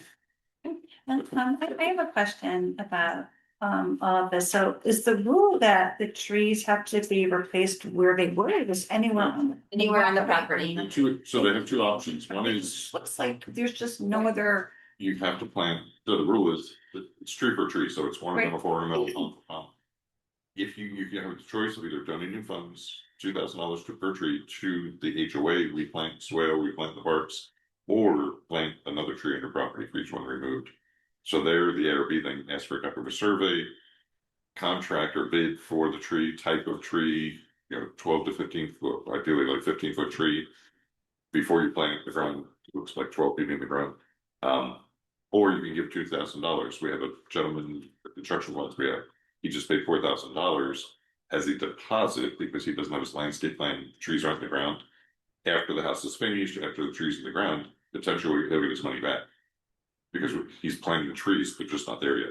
Right. So. Which is not a new process, just so you're Right. aware. This goes back 15 or 20 years ago that this was all brought And actually, forward by a different. it's not me mentioning it because it's the beauty of Boca Bath and Tennis. We want Right. to keep the beautiful ornamentals, and we had a tree budget. We had an arborist come in and do a plan for the whole community. We were planting row up areas around the lake and things. So I think that's consistent we board, planted but trees when we were on the board. We had Right. we had all these trees put in. Good work, Brian. so we're trying to Yeah, add to it. yeah. Well, that was. Okay, so that's my motion is that if you'll remove 2 trees and replace it with 1 tree, even if you're not able to get it with the city of Boca, we would still ask you to replace the tree, but I will work with you to try and get it with the city of Boca. Do I have a second? I said George. Okay, George, and then all in favor? Aye. David, David? he might have gotten up. He had to get off a little early. Yeah, And then I abstain. so that's still 4. 1, 2, It's 5. 5. Thank you. Okay, we're good. Okay, thank you for presenting that. Thank you, Thank you, Tom. Tom. Good to meet Tom, you. if you will, do you know Rose's email? You have Rose's email through the correspondences. If you'll email, Rose, will you send me his email actually, and I'll send you that link for. We send it to all of us for share with the community. The link. Yeah. I posted on Facebook, but I will. We'll make sure yeah. you get it. I will send it out. If you're on Facebook, it is on our Facebook Bath and Tennis. But I will, I'll send it out to the whole community as well. That would be great. Yeah, If you can Thank you, Tom. Thank yes, send it out. perfect. Thank you, Rob. Let me make a note of that and then, okay, let me move on really. I'm on ARB still. Oh, God, sorry, I didn't realize I'm starting our meeting. All right. All right, my Goodness next gracious. motion. Why I pack snacks. My next motion, yeah, this one, all I'm waiting for. So I'm making a motion to deal with our 2263 Northwest 23rd Way. This is a multiple part motion. I can grab that on Will we this. put that into new business? Oh, not there. Oh, We I'm put her sorry, in the okay. business. Forget it. I'll- He's gonna catch up. I'll save it, sorry about that. Sorry, okay. No, no, That's no. what I was like, we're still in ARB, it's under the business, so we'll move on. Okay, president's report. Very quickly, we offered Ken Hine a maintenance contract to continue running the maintenance of the courts. He actually declined that offer, and I do believe he's heading to New Zealand for a month or so. So we wish him the absolute best. Some R&R very much deserved and needed. But in the interim time for right now, we have asked Jem to take over the maintenance of the courts and that contract to which he has agreed to. Etienne is going to fall up under Jem, which is great. We can still retain Etienne. We're not having to let him go as well. Etienne is not our employee. He will report to Jem directly. And the court's maintenance is at the sole discretion of Jem now and his company. So that is that. I wanted to touch on, I know it's not on here real quick, but I did want to touch on the bougainvilleas in the front. I know they look like they're dead and dying and very pathetic, unfortunately, right now. I have had a conversation with Epicurean. They initially had suggested we take them out, which I was highly opposed to, and replace them. I asked them to please find some other avenues if we could. I was worried that it would take a very long time to get those bougainvilleas back. He has found a guy that swears up and down his fertilizer is the best thing known to man on bougainvilleas, and that our bougainvilleas will be thriving again in the next 8 to 12 weeks. So Epicurean has taken it upon themselves to fertilize the bougainvilleas for us, and they will work to reattach the bougainvilleas, give them a little more support and structure because they are kind of dipping down. There was a crash at our entrance a few months ago. It took out some vegetation. I have gone ahead and approved. It's a small amount to get that vegetation replaced and to get that fixed where the crash happened. Lastly, in that, we've also approved the flowers at the entrance. There will be flowers on either ends and the center. No flowers around the announcement sign yet, simply because I don't want to spend money on something that we don't know when we're replacing. So that will come later. We'll do some beautiful landscaping around the announcement sign once it's replaced. The pool, I know there was this came up after the agenda was written, so I just want to touch on it very quickly. The pool, the compressor is broken. We are getting that fixed. That's in the works. I know the swimmers are complaining it's a little too hot right now. We are working on that. It is in the works of getting the compressor fixed and the pool reduced. They also asked that we reduce the pool to swimmers like it at 82 degrees. I think sunbathers like it at 86, a little higher. I was a swimmer growing up. I understand that part. I also have children. I understand that side. So in an effort to appease everyone, I've suggested we put the pool at 84 degrees and see if that works for all. So that's the pool update. And then, yes. Under pool, Rohit has also suggested we need to get bids and look at a new pool vendor. Yeah. The pool heater was on, not the chiller or whatever, and that's why. That's why it was 90 degrees. Yeah, I understand it's a pool heater chiller. It's like a pool thing that heats and chills at the same time. So the chiller was not working. No, which is gross because it's gonna make algae if it gets too hot. Exactly. So that's getting fixed. Okay. That's the president's report. Yes. Jim Grenza? Jim Grunza. Go ahead, Yeah, I had my hand up. The person with the iPhone has reappeared, but now I see a picture. But I don't know who that person is. Can we have that person identify herself? Hi, Jim. This is Megan Halverson. Sorry, my microphone was not working before. Thank you. Thank you very much. Okay, thanks, Jim. Okay, moving on to new business. I had any other questions with president's report before I move on? Just making sure. Yeah. We can talk about the maintenance lot. I don't have that on here for tonight, and Tim Update, yeah. just escorted himself out. Who knows most about that? So if I get an update, I'll get an update from Tim and I'll put it in my email out to the neighborhood later this week for everyone. We didn't have an update. then. No, we Yeah, really just- don't. There really isn't an update yet. But Part of it was what we wanted to do with, in terms of motions, because we were gonna have Campbell send out like a little blast email so we can change the bylaws and like. Oh, yeah, We're not ready for that yet. No, there's a couple things that have to happen There's first, and then once those set up, then we can take the next step. And I think there's like 2 or 3 things we have to accomplish first. And if it's not on the agenda, then yeah, make a motion on it this evening, regardless. good to know. Did not know that. Right, get right on that. Telling us the meeting's over. It's time for this. Good, tell them to call mine. Okay, moving on, new business. I'm telling them. It's okay, my husband just asked where my kid was, and I'm like, Tell you, he's not, Yeah. he's not at the the clubhouse. beauty of Boca Bath and Tennis, you gotta go find him. Sure. Okay, new business, I have on here create new assistant position, I actually added that. That's not something we have to really dive into today. I want to get the discussion started. It is something we are going to need to discuss over the next couple months. I do want to work with Ro as to what might meet her needs as well.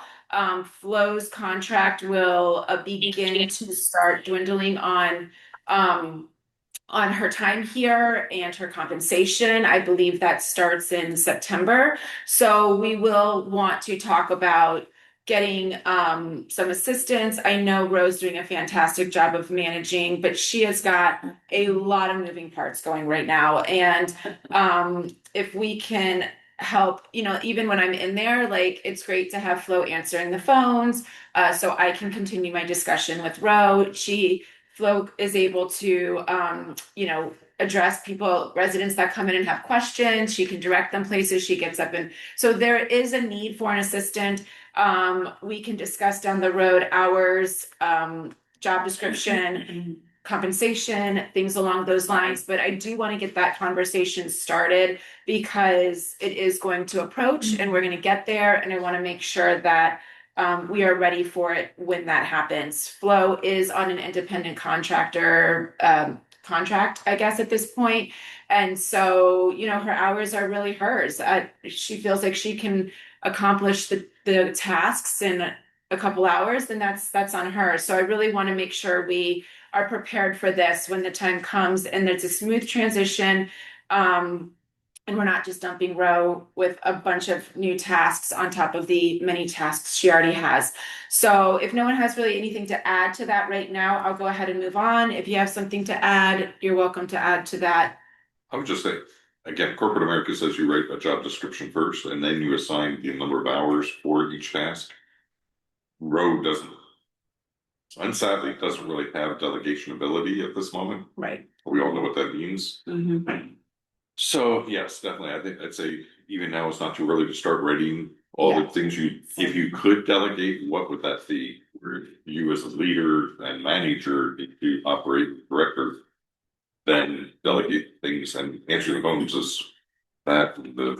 I mean, Something else to Yes. consider is the amount of activity that we've seen uptick with the clubhouse opening. There are even days where we have more than one event, we're turning it over. So I think that's something to consider, someone who can not just manage the booking part of it, but potentially manage the actual management of it.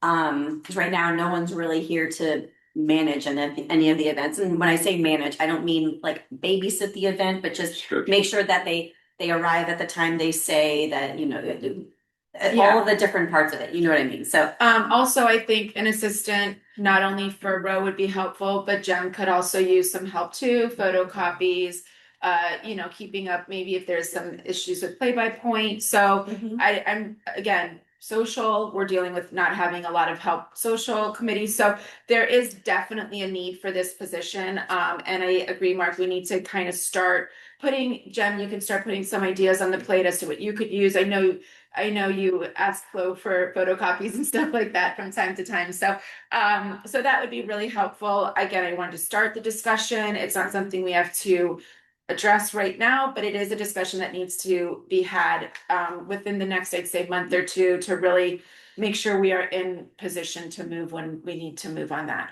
Brittany, who is the responsibility for writing the job description? Who's going to take that?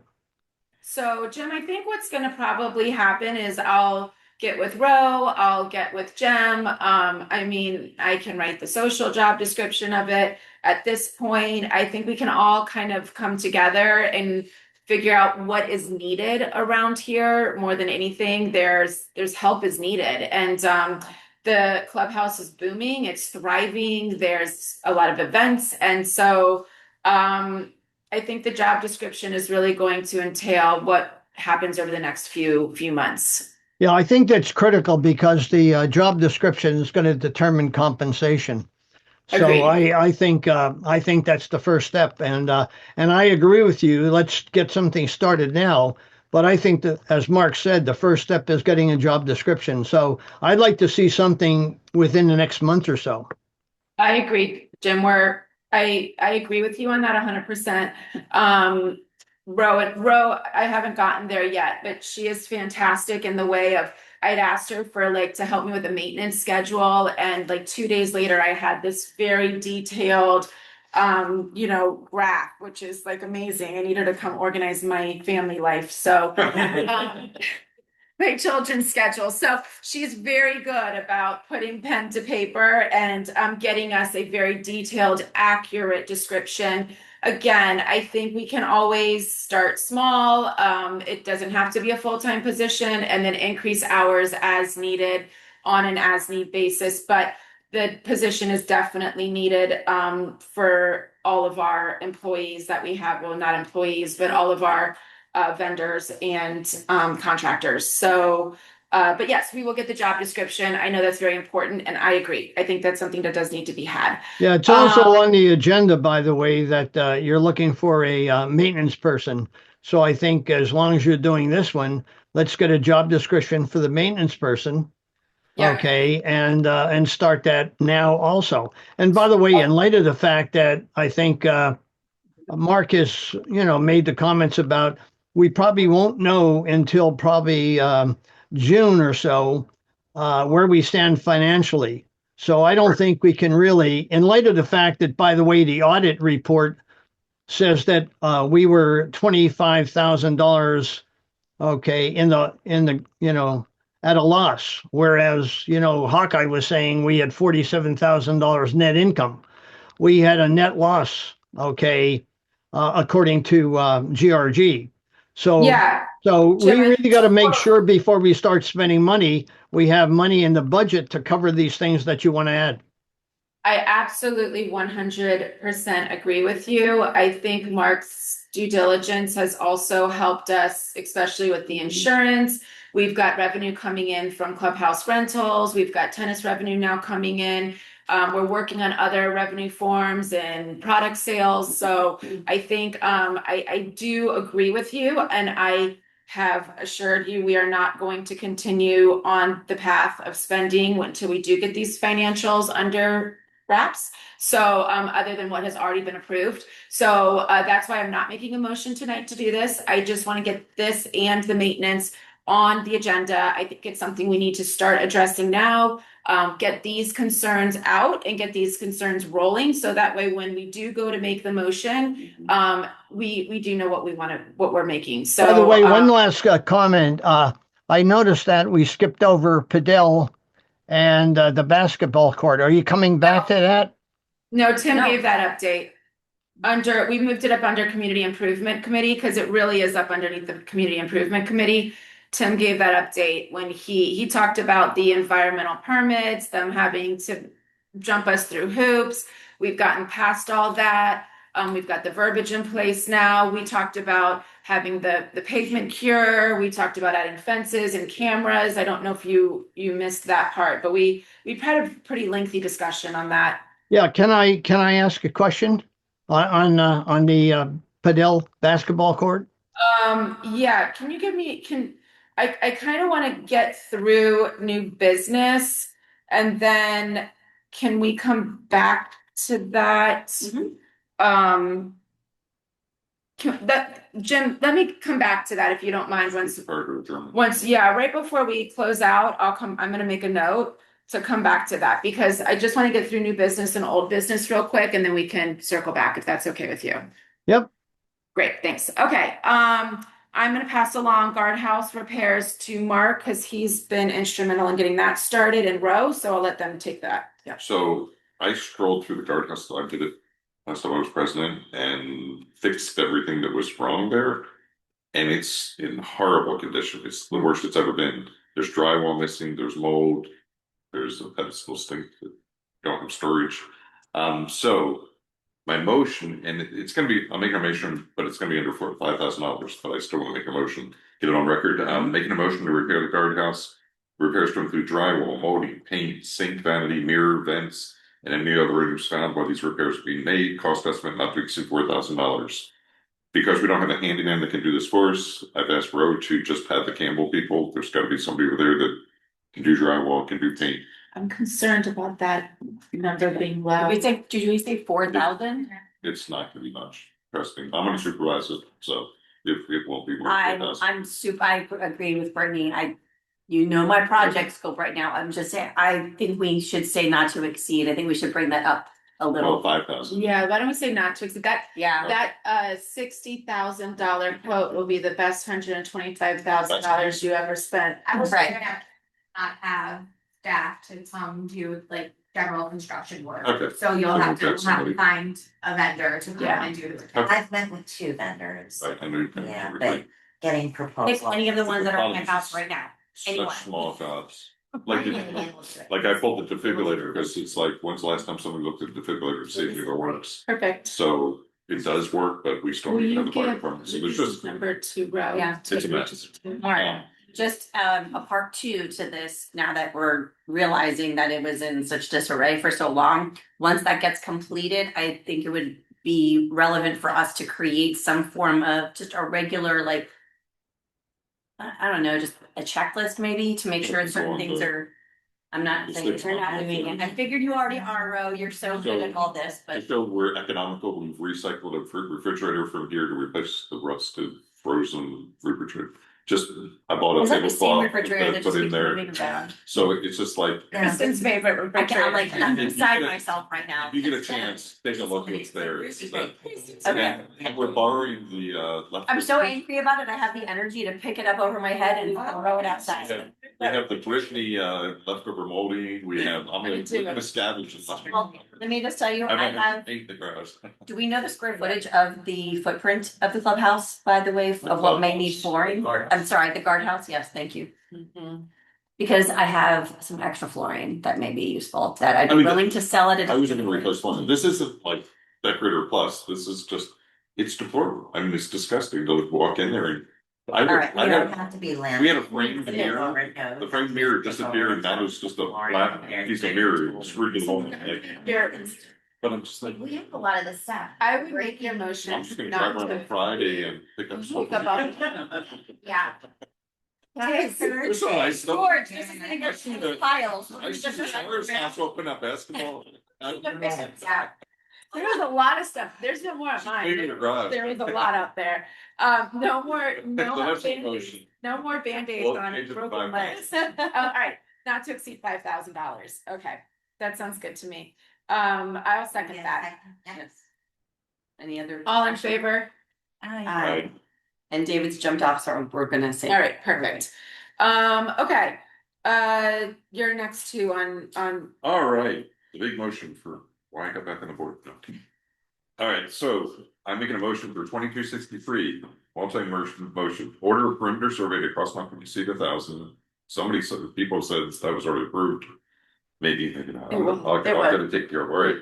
Have legal representation send a notice to the owner to clean up the property according to an RFP with 60 days notice, subject to attorney's advice. I checked on when I went through my HOA certification with Attorney Scott Lee, who Campbell conveniently provided, and asked the question, can an HOA go on a person's property with proper notice? And they said, absolutely. Do we have to do 60 days? Can we do 10? You gotta give her time. You gotta be fair. So 30? 30 may not be, all right, so 35? part C of my motion needs to obtain 3 bids. Oh, I can guess the substance mostly. Because I'm super Obtain excited 3 about it, bids. Mark. Obtain 3 bids, using the RFP, request for proposal for the work and provide all 3 to the owner. If the owner does not complete the work as asked for in the RFP, the HOA will contract one of the landscapers to perform the work with the invoice submitted to the owner for payment. Note, the risk to the HOA pays the invoice and has to lien the property. So if you look at the second page, the RFP says remove all vegetation on or outside the survey markers, which is the HOA common areas, grind stumps on the west side of the property, which have been macheted to this point, trim trees and hedges throughout the lot according to the arborist recommendation, remove all leaves and debris, weed and or spray for weeds on the entire property, fences to be replaced on sides and rear of property to conform with BB&T fence policy. And I added one for Kristen Adams, remove the weeds and add grass to the swale. Mark, my work here is done. I have nothing else to say. This is my favorite motion of the day. You want a second? I would like to second, third, fourth, and fifth. Thank you so much for taking this on. If my only item on here is that we reduce it from 60 days. And I mean that not facetiously, but I feel that it's setting the tone that we mean business. You want to say 30? Yes, I would say Okay. 10, but you want to go a little, No, you have to do. 30 days is And again- more than enough for that. But I also qualified it subject to attorney's advice. The attorney's gonna tell us. Hold on, how do we make sure that she doesn't go out there with another machete and machete this? That's why. Because it's according to the That's why RFP. She has to follow exactly what the RFP says. Because She I- can't go out there with tweezers and pull out weeds. When I did the RFP, I also want to be able to hand this to the arborists or landscape companies when they come in. I want the exact same information given to them of what they're being asked to do when they get bids. Should we be a little more specific, like remove leaves and debris on all of property? Do we need to? I don't know. I just wanna If make you sure. saw the 3-foot pile of leaves, yes. I mean, I don't know how specific we need to be because it's. I would say there could be things you could add to this. But I'm afraid of what we're gonna But find. the pool and things is a whole nother headache. Yeah, the pool's a huge problem too. I mean, Jim? Don't you have to start with the attorney? Yeah. I think. you have Well, to- it's Well, we're I want to get the presenting whole it to- process approved. Right. Yeah, but you're Well, you- hurting your. You have to start with the survey first, because I want to see where. You did the survey, didn't you? No, we No, approved the we took survey. what was on the property appraiser's website and Ah. figured based on the line of Because we Brittany's. approved like $600 in the previous. Yeah, I asked for up to 1,000. Yeah, we approved that. And I didn't take action because I didn't think it was approved, so. Okay. Shame on me. I'm just getting the process approved, so I don't have to come back to the board. Yeah, Okay, now we're ready for the attorney. So at the same time we're ordering the survey, we can go to the attorneys and ask Charging back, we've abused. all of it, yes. Because that needs to be all part of the process. I would, Okay, my recommendation is I would start with your attorney Mhm. and I would go through your wish list with them of the steps of the process and then come back to the board with okay. what the formalized is, because like you need to have it in there that, are you charging them back for the survey? Like, how are you, how are you proving that you spent this money? How are you proving that you were diligent about obtaining a fair bid? Like, all of those things, we wanna cross all our T's and dot all our I's, so that we can ultimately put a lien on the property, because it's a very like litigious process. So that would be my recommendation, and if you don't wanna Okay. wait for the next board meeting, you could do something we call a unanimous consent.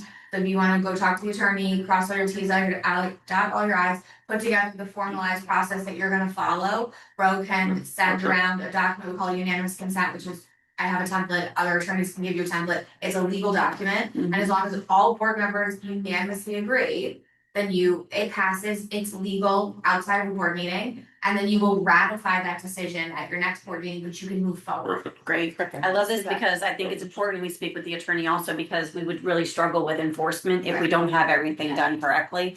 And that's really important right now, so yeah, I miss you. perfect. All right, you got that? So we'll. Do we need to make a motion to, No, you're just gonna go talk to the attorney, okay, and I'll take then that. we'll come back with the Yeah. formalized. Thank you for thank that. you. Glad you're here. And thank you, Mr. We Alright. appreciate you. Old business, All County Paving, so there is a proposal in the packet for All County Paving. Again, this is part of the Community Improvement Committee, I'm sorry, the Community Improvement Project that we approved in the March meeting. It's been about 25 years since the parking lot has been repaved. So the plan for the parking lot is to completely repave it. We got the quote, it was $52,000. That was substantially under some of the other quotes that we received. And then we were all giddy about it until they came back to us and pretty much said the handicap parking spaces are not done to code, and we need to make sure those handicap parking spaces are done to code, make sure the sidewalk is done to code, and make sure it's permitted properly, because none of that was done the first time around. So that additional cost of fixing the sidewalks, fixing the handicap parking spaces, making sure everything is done to code is, in the proposal, $19,795. So I am going to make a motion that we move forward with the proposal from All County Pavement and Management. Do I need to write this down since Ro's not here? I don't know, she has a recording, right? Yes, you're probably recording. Also, you're making a motion to approve the proposal that she has, so she knows like the. So she knows how to write it. Okay, so I don't have to write it exactly verbatim. Okay. All right, so I'm gonna make a motion to approve the additional cost of the parking lot repairs to get pretty much what it says, to increase the full access handicap, relocate the handicap signs, install one new part handicap sign and post, as well as replacement and removal of sidewalk, an ADA ramp with detectable mat. So that is my motion. Do I have a second?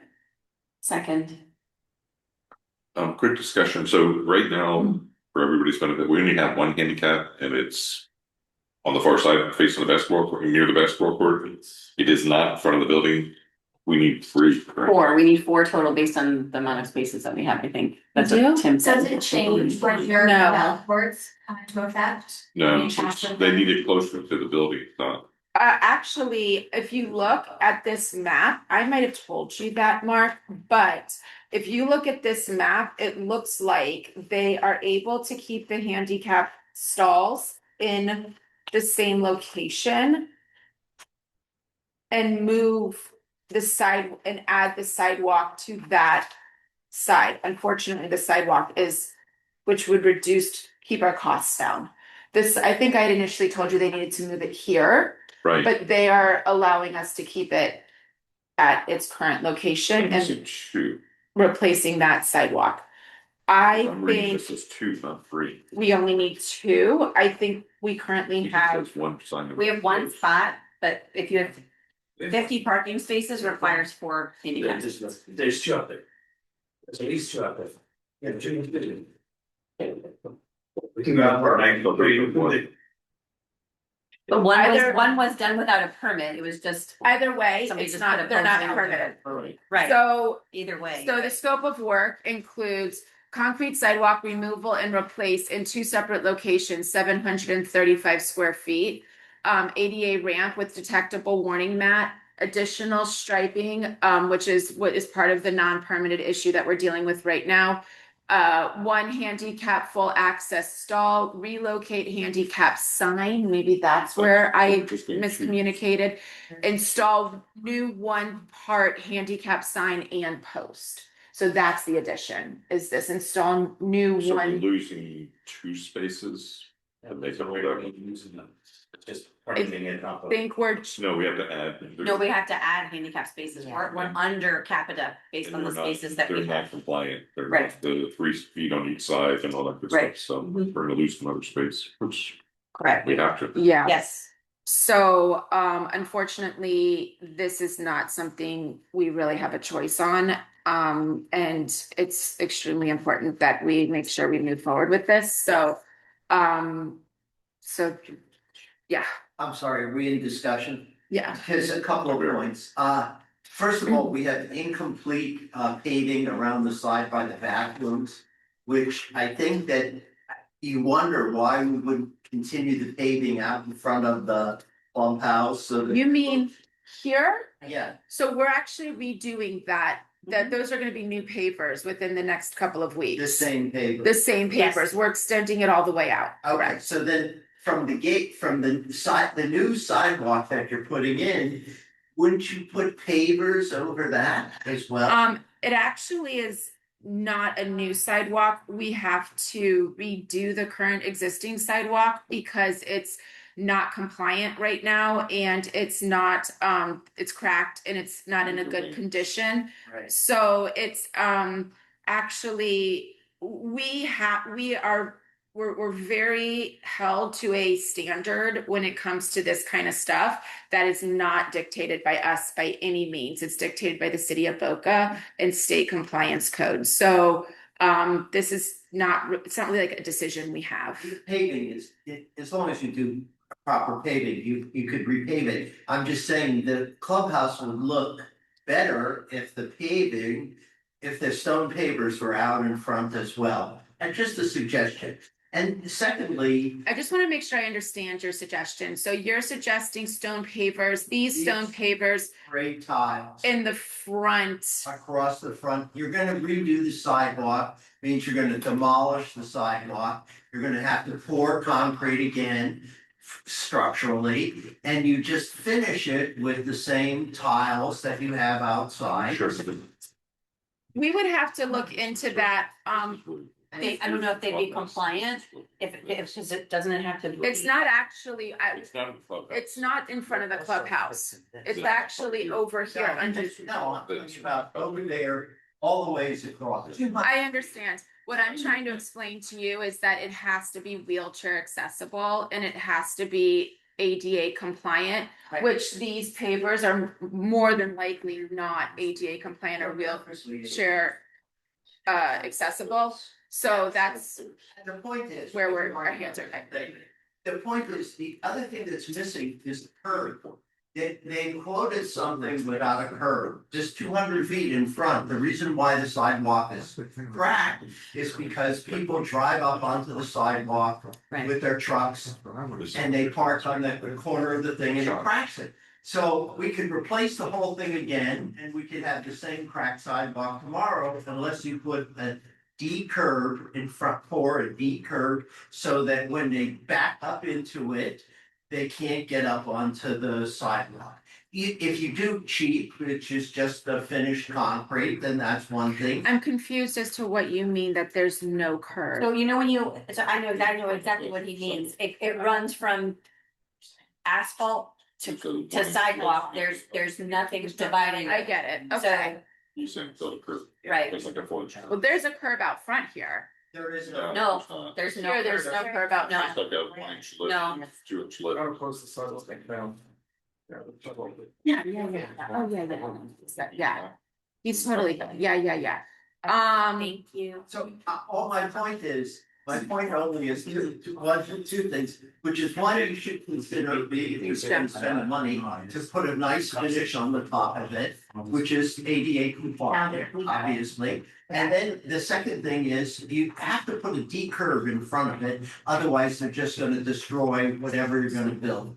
And last, I would say, schematically now, or you don't wanna do the parking lot first and then do the landscape in the back where you have heavy trucks coming over the new parking lot and the basketball court and the all the work that's on the The south. parking lot is really urgent because it's not in compliance. Landscaping isn't a They compliance. can always, anything with landscaping You can be reroute done them. Yeah. around this back area, so they don't have to go through the parking lot. Planters all along here and so on. And I just want you to know that we are taking down the hedge and the berm in the interim for the basketball court. So they would be able to access it through there, not through the new parking lot. Yeah. I would have to discuss with the all county about the curb, if the curb is included or not. You're creating another hazard that you're gonna get sued on. But either way, at this point, we need to move forward with this immediate fix. Can we ask about this? I can't, just common sense tells me these have to be in front of the clubhouse, not by the courts. I think I would agree with I that. mean, I'm sorry, show me the permit, show me something from the city, not from all county, but this is where they want it. It has to be here. Is it possible that when they looked at it, they thought that it was in that position and maybe it's supposed to be turned? Cause I thought the same thing when I first looked at it. Tell us to put them by the courts. Yeah. If people aren't playing tennis and they're not playing basketball, they're not, maybe, Likely not I gonna say they do don't, but what the. We definitely can discuss it with them, yeah. I mean. I this wanna is see something something that from the city that says that- that's exactly what it has to be. I don't believe it. I think that We either- can, I mean, that's definitely something Yeah, we this should is the discuss, city for approval. but this is their, I mean, essentially, again, this is something that I discussed with Jim a few months back, is that each project that we put out there over a certain amount, you're going to have change orders. I mean, it Sure. just happens. So at what point do we start saying we have to approve the quote plus a 10% change order, 20% change order? Because these are just quotes, you know, at the end of the day, people can, my quotes on my house looked amazing on paper, and then my bank account does not represent what my quote was at all. Right. So, They've got the yeah. price when they. Like, it's amazing how things change so quickly, and it's not just, it's all these vendors do the same thing. Sorry, Jim, just one second. So I am totally fine with, we have to somehow approve Oh, I know. the, That's the approve one in the motion. yeah, I agree. I am saying, I wanna see something from the city that says this is where. Yeah, let's get into the nitty gritty with them. Let's get this approved, and then let's get down to business with the permits and the compliance codes and Right. things along those lines. And tell them, look, Sure. where's the city? I mean, the city's gonna come out and say it has to be here, and that's. Yeah, we do this and then they say, stop, where do we? No, they're, Depends on your inspector. If it's you- not, we're okay. you I've cannot gotten get a to know permit. what- I've gotten to know your code compliance. Wow. Oh, yes, we know him very well. Juan Hernandez. No. Well, we all know why. Him on speed dial. Yeah. I used Oh. to. Oh, mine's super Oh, nice. yeah, they're all nice. Juan's great, but Juan's on It's speed everything. dial for all of us. So yeah, I mean, look, we're not gonna get the permits to do it unless it's in the proper spot. So at the end of the day, maybe it's the same thing with the sign. Let me explain the sign permitting. So our sign is in the swale, right? They looked at me and goes, that was never permitted. It has to be 12 feet back from the street or sidewalk. Everything we do. And I said to them, because I said, I want to put the sign back in the same spot. And she goes, you'll never get the sign back in the same spot. We can try, but they're going to come back to us and say no. So like they will submit the plan like this with the sign in the same spot, but they're going to come back to them and say, great, but you got to move the sign back 12 feet. And then we'll agree to it. So I'm assuming all county is saying, look, we'll submit the plan with where it is right now, but the city might come back to us and say, you got to move it over here. And then we have to move it over there.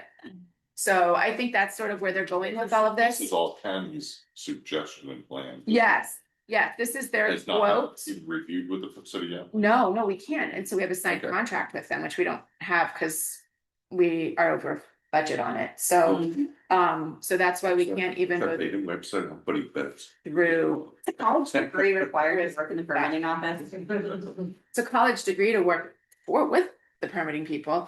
Okay, so my motion still stands Yes. that, my motion still stands to increase the paving, the parking lot paving to add the ADA required handicap spots and sidewalk.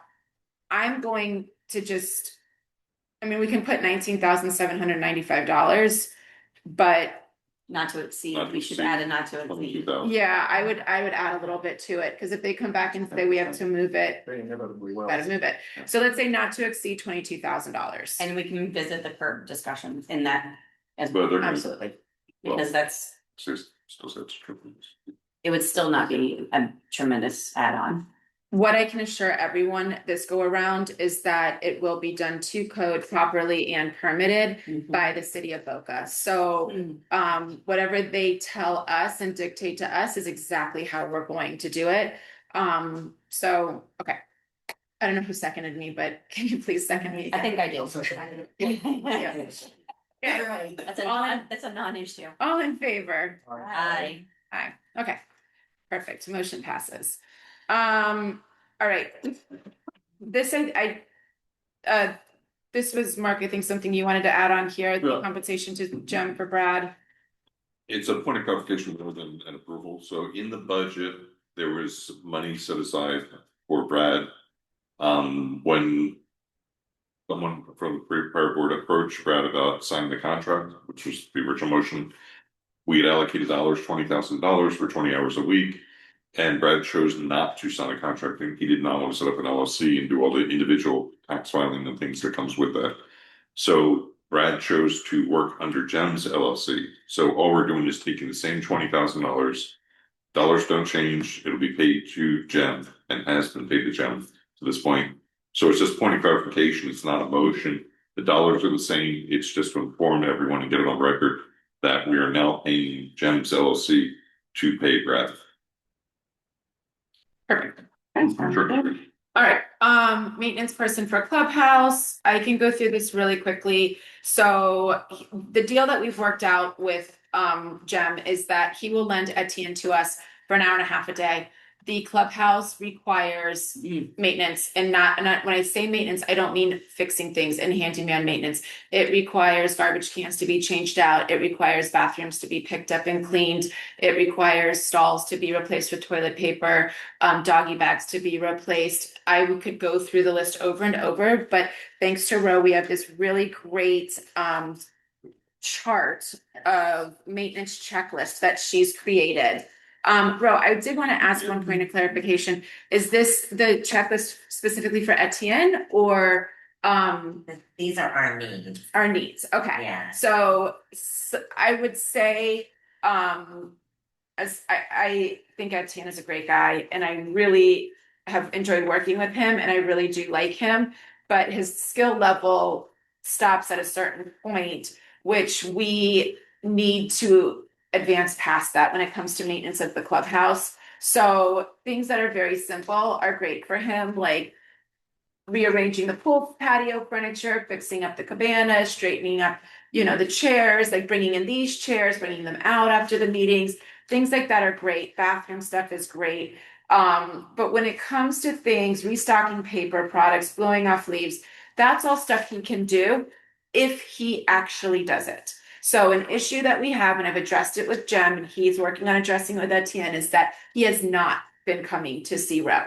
And so when he gets off at 8:30 from Jem to the courts, he does not come to do his clubhouse responsibilities. And it's just, we can't have food sitting outside. We can't have, we have animals that roam, raccoons. We need to have someone consistently come that's reliable on a daily basis to get this checklist done and to also do other very handiwork things around the clubhouse. I strongly believe if we had a proper handyman that actually knew how to do touch-up work, they probably could be doing the guardhouse during those hours. But instead we're going to have to hire in to do the guardhouse because we don't have that position in place. So this is just I asked Ro to do this very last minute. So this is a very quick checklist. Obviously things come up all the time that are more substantial, but currently what we have in place with Etienne is okay for right now, but it is not long-term. And so we need to figure out a more long-term solution. I don't know how long Etienne's going to work out. If Jem can't get him to report to Ro to get some of these very basic needs met at the clubhouse, then we have a much larger problem on our hands. I will have to pull back those hours from Jem. He will have to pull back the hours from Etienne. That will free up a little bit of money to move forward with a maintenance person, but I don't want to do that to Etienne right now, and I don't want to do that to Jem. So I am currently trying to make this work in its current state. Again, I want to reiterate, the clubhouse rental puts a lot of wear and tear on this clubhouse. If you come in and look at the floors within a very short period of time, I think we're less than a year from actually having a CO on this place. The floors are very scratched and they are very damaged. And despite our best efforts as a board to put safety deposits in line, it's very hard to pinpoint who did what, when, where, and how. The furniture has some stains on it. That's going to be needed to be cleaned. We need a professional cleaner to come in and clean the furniture and rugs. So these are all things that could be done with the proper maintenance. What I don't want to see happen to this clubhouse is what I see happen to a lot of places, which is they don't want to pay for the maintenance part of it. And therefore, because they're not willing to pay for the maintenance, it starts to decline rapidly. And it means the baseboards get scuffed, the paint gets chipped, the this, the that. I'll admit, I put up decorations for the holidays and I pulled some paint off the walls when I took them down. So it would have been really nice to have someone that could touch it up. But anyway, so Brittany, I have a quick question. So the first one is maybe for Roe. Is Cintas doing an okay job with making sure the products are stocked? Because that's something we can, obviously this could just be a quick, glance or whatever, but okay, just making sure that. The other thing is, do we have any form of accountability for clocking in, clocking out? Because who knows what time is he showing up, what time is he leaving? I don't know. Is he just saying I'm working X amount of hours, or do we have anything to say? Yes, this is. We did discuss that. We could buy a time clock and he can clock in and clock out. At the end of the day, I think we kind of agreed he was just gonna write down his hours. I think Roe created this kind of for him to sign in, sign out type situation, like a sign in, sign out checklist. Has things improved since my conversation the other day? Has he been coming? Okay. What time does he arrive in the morning? He gets here at 7.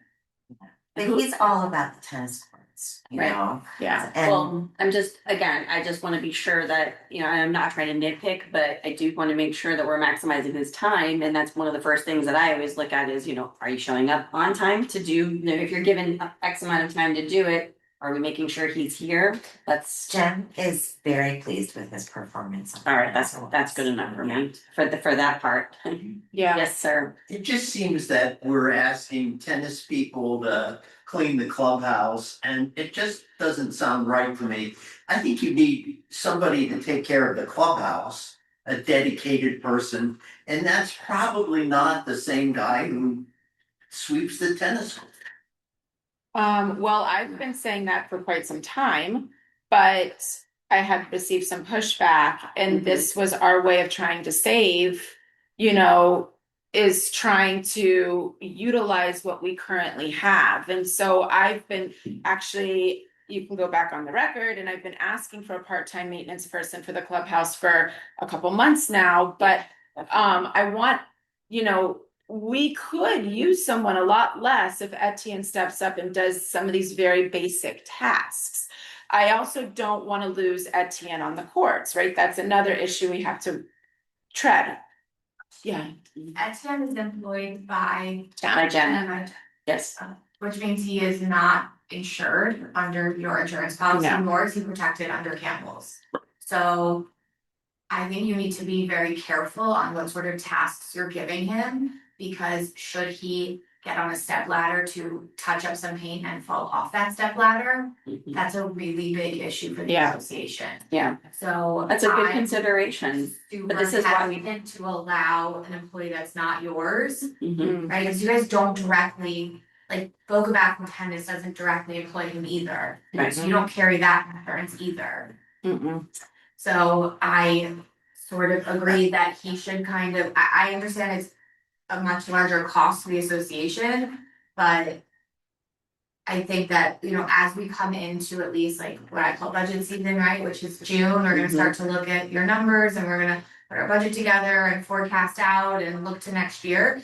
I think that we should have a serious conversation about like moving to someone that's just specific to you for one, liability reasons, and two, I just think you're gonna get more out of their services, and you Right. can hire someone that would be like, I would highly protest if you asked them to go do drywall for you. You know, like that's. But we can't.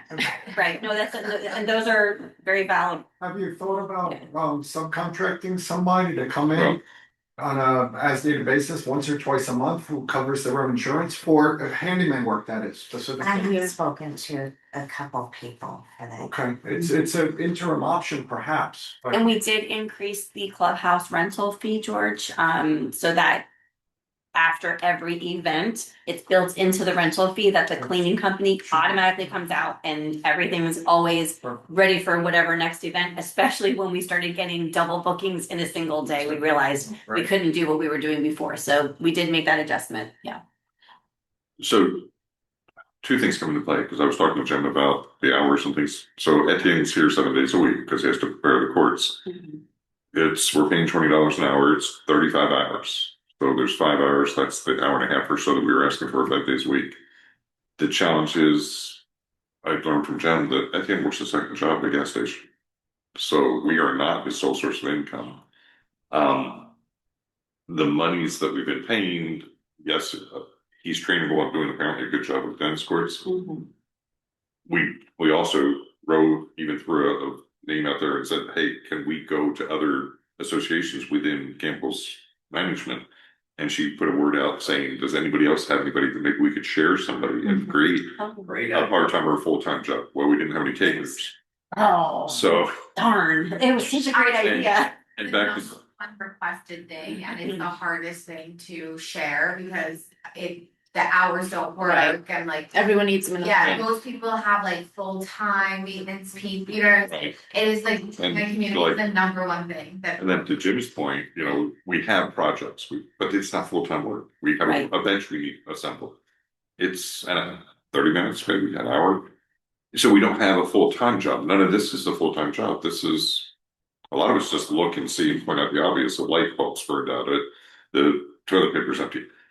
So the problem we're finding is there's nobody out there that is going to do this menial work, but at the same time, if they're a carpenter by trade or something, you need almost like a retiree that just wants to work 20 hours a week, 10 hours a week, make some decent money, because Yeah. it's not a full-time job. So I it's agree. kind of a catch-22. It's definitely not a full-time job, and I know David has opinions on this as well. And he agrees we do not need someone full-time, and I agree we don't need someone full-time. What we do need is someone Dedicated. that is going to show up and complete the tasks Right. every single day. It is a daily task job. Unfortunately, I wish I could say, please come in 3 days a week and, 2 hours here and 3 hours there. I can't. We have to make sure as a board that this beautiful new clubhouse stays beautiful. Our gorgeous new patio furniture stays that way. And so we have a couple options. We've saved a lot of money, we've Where? we've reduced Ken's contract significantly. And we've reduced Etienne's hours significantly. So there we have saved money on that. But we're still paying the same amount in the budget to Jen. We haven't reduced our budget. We've reduced the amount that we were paying to Ken. We were paying monthly. But we gave money to Jen and to Additionally, Well, outside For of tennis, let's look at the amount of revenue we're bringing in with the clubhouse, which is what we're talking about Well, we're still maintaining. trying to figure out what that number is yet. I mean, on average, it's By pretty, June, we'll know. it's pretty good, yeah. yeah, I mean, at the end of the day, yes, you're trading it a more expensive contract in GEM for a less expensive maintenance contract with, there is give and takes. But at the end of the day, what I'm hearing is that we have to separate out the clubhouse maintenance. It has to be a line item, we can't continue borrowing Etienne. I'm fine keeping Etienne at the hours that he's at now. And then adding a clubhouse maintenance person, I'm great with that. I just wanna make sure we're not. The clubhouse needs a maintenance on a daily basis, and I get it, it's not, it might not be 5 hours every day. It might be 5 hours one day and 3 hours this day. And how do you divvy out those hours? Who's our cleaning service? Do they provide Interclean. Interclean is the cleaning service, and then Cintas is doing supplies? the paper goods and the disinfectant wipes. But under, I'm sorry, the first company is Interclean. Interclean. Do they have a person that they can step up and will pay them to have this person come by and do these duties? I can check. It's my understanding they're janitorial, but I can definitely check. For enough money, though. Yeah. No. Lucas can do our small projects. He's not somebody that would be like a regular maintenance person, so we should still keep that down the line. But as far as getting our bench built, getting our guard gate completed, he's awesome. And trust Yeah, me, like a we handyman. should just go with somebody that one of us knows. Yeah. Who is this? I'm sorry. Or he's my maintenance. Oh, okay. Yeah. And that's exactly what we need. We had a guy, Rick, that was These are small. the MacGyver of the community, and he got hired away by everybody in the community. We were modeling bathrooms I and know. things. And That he happens. made so much money. He's like, I gotta quit, guys. I'm making so much money. Right. Oh, what a terrible problem. The basic person, we can look at numbers, we can walk through what the cost of using the association based on like a job description, like maybe outside of this, like from when we first started the transition, I know like there was mention of kind of grounds as well, like being out on the property, so maybe I recommend that we look at a full scope, not just a daily checklist. And we can give you an idea of cost and like what it would cost the association, because it's not just the hourly, it's just the burden. And we can go from there. That'd be and awesome. that way we can look at the budget when we get our financials in June, because this is all like a very hypothetical conversation that you're having. You can't move forward on anything because we don't have any answers. Agreed. I agree with that. Okay. We also don't have a full year of clubhouse revenue to show, so we're not even sure what that looks like. But it's something that we'll start to project out Right. from June when we build our budget, my favorite season. Yeah, I'm gonna circle back to Jim and then we'll close out. Okay, Jim Grunza, you have the floor. I know he's ready. He's talking. He's me. Jim, we can't hear you. Wait, Hang on one second. Jim, don't worry, I'm gonna Yep. give you your time back, but There you are. you were muted. I'm giving you your time back. I know that's important to you. Go ahead. Somebody muted rather, okay, now they unmuted me. Okay, two things. First of all, there are two people that are listening in. We just got a new one. It's 494474. Don't know who that person is. By the way, there's a person listening in also on an iPhone, hasn't been identified, and it's not Halverson, okay? So there are two people that need to be taken off this, okay. I'm looking, by the way, I'm looking at the gallery view. So anybody that sees the gallery view can see there's an iPhone with no identification, and now a new one with 494474. They need to be taken off. Okay. That might be me, and I just got a new iPhone, so that could be me. Who's you? Ann Ginsburg, if it's a 954. No, the Jim, the 494474 is another copy. Yes, she's the iPhone. Oh, I get it. Yes. The iPhone is different than 494474. Yeah, I'm chatting with him now. Okay. And Jim, did you have anything that you had mentioned about? Yeah, I want to go back to, you promised to give me some time to talk about the You have it. the We're Padel waiting. court, right? Okay, I got 3 minutes on Padel. I looked at the minutes of the meeting from May of 2025. At that meeting, okay, the board made a motion to basically repair the basketball courts and install the new Padel courts, not to exceed $195,000. Now, I just read the contract for the that was signed, by the way, by Tim Carey. The contract was signed for $244,000 and change. So what we have here is we have a motion that was violated, and a contract was signed before going back to the board and getting approval. Jim, I don't, will you pause his timer for 1 second? I'll pause the timer and I had something too. Go ahead. Let me clarify with that. And don't want to speak at a turn, and Tim is not here to speak for himself or for what went down that then. From what I remember when that happened, and again, I was a new board member, so I just started, but we had approved an amount. And I don't have those minutes in front of me, so I don't know that number, not just for I do. I'll tell you Padel. what it says. I'll read it to you. It Okay, well, hang says, on 1 second. Hold Hang on, Jim. Just let me Jim, finish. hold on. I paused your time, Jim. You'll get it back, but let Brittany finish. Just give me 1 second. We had approved not only the Padel, it was a package deal with the Padel, the basketball court, and the pickleball court, an expansion of the pickleball court. When the board went out to evaluate the pickleball court situation, the pickleball court was not, we cannot expand the pickleball court in the current condition it's in because of the handball court that is there. Which is in the bylaws. So that cannot be taken down because the handball court is in the bylaws. There's no way to expand upon that pickleball court. Not to mention that pickleball court faces the wrong direction. It was done. It was a genius idea on the board that actually did it. Thank you. Because I mean, to figure out how to get that there is a great idea. And it got us a pickleball court, which sufficed and has sufficed.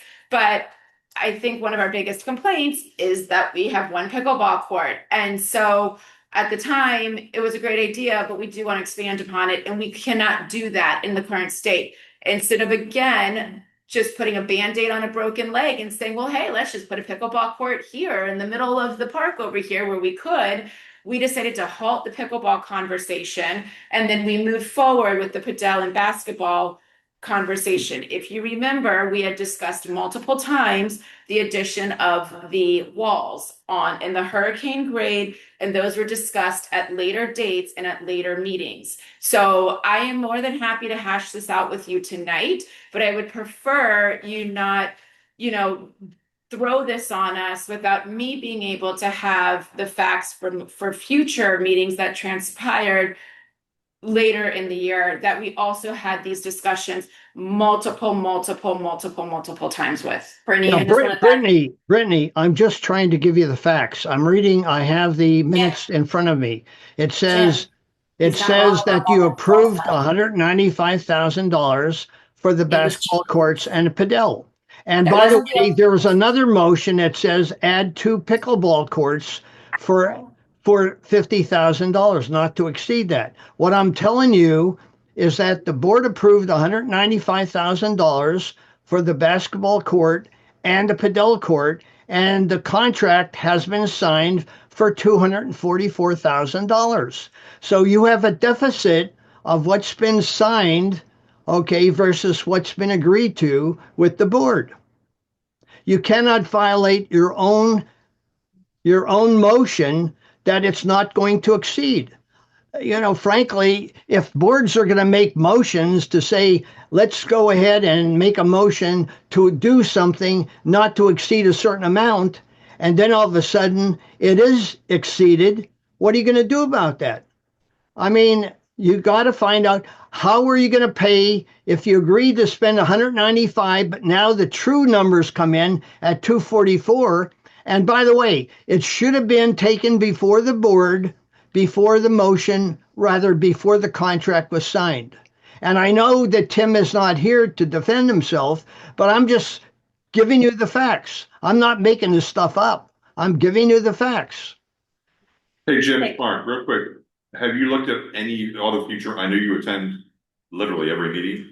Have you looked through all the minutes of any future about whether there's additional discussion to see? It was. Was it ever? That is exactly what I was trying to say, to stop some of the. Well, wait. So, Jim, have you found anything else beyond that ratified that and approved an additional amount, the final amount? Well, I'll tell you what I'll do is I will go through June, July, August, September, October, November, and we'll see if there's anything else in there. I don't believe there has been, but all I'm saying is that I don't recall where it was brought up again with, we have the contract And by the way, the contract was, I believe, signed in August or September. Okay, I'd have to go and check that.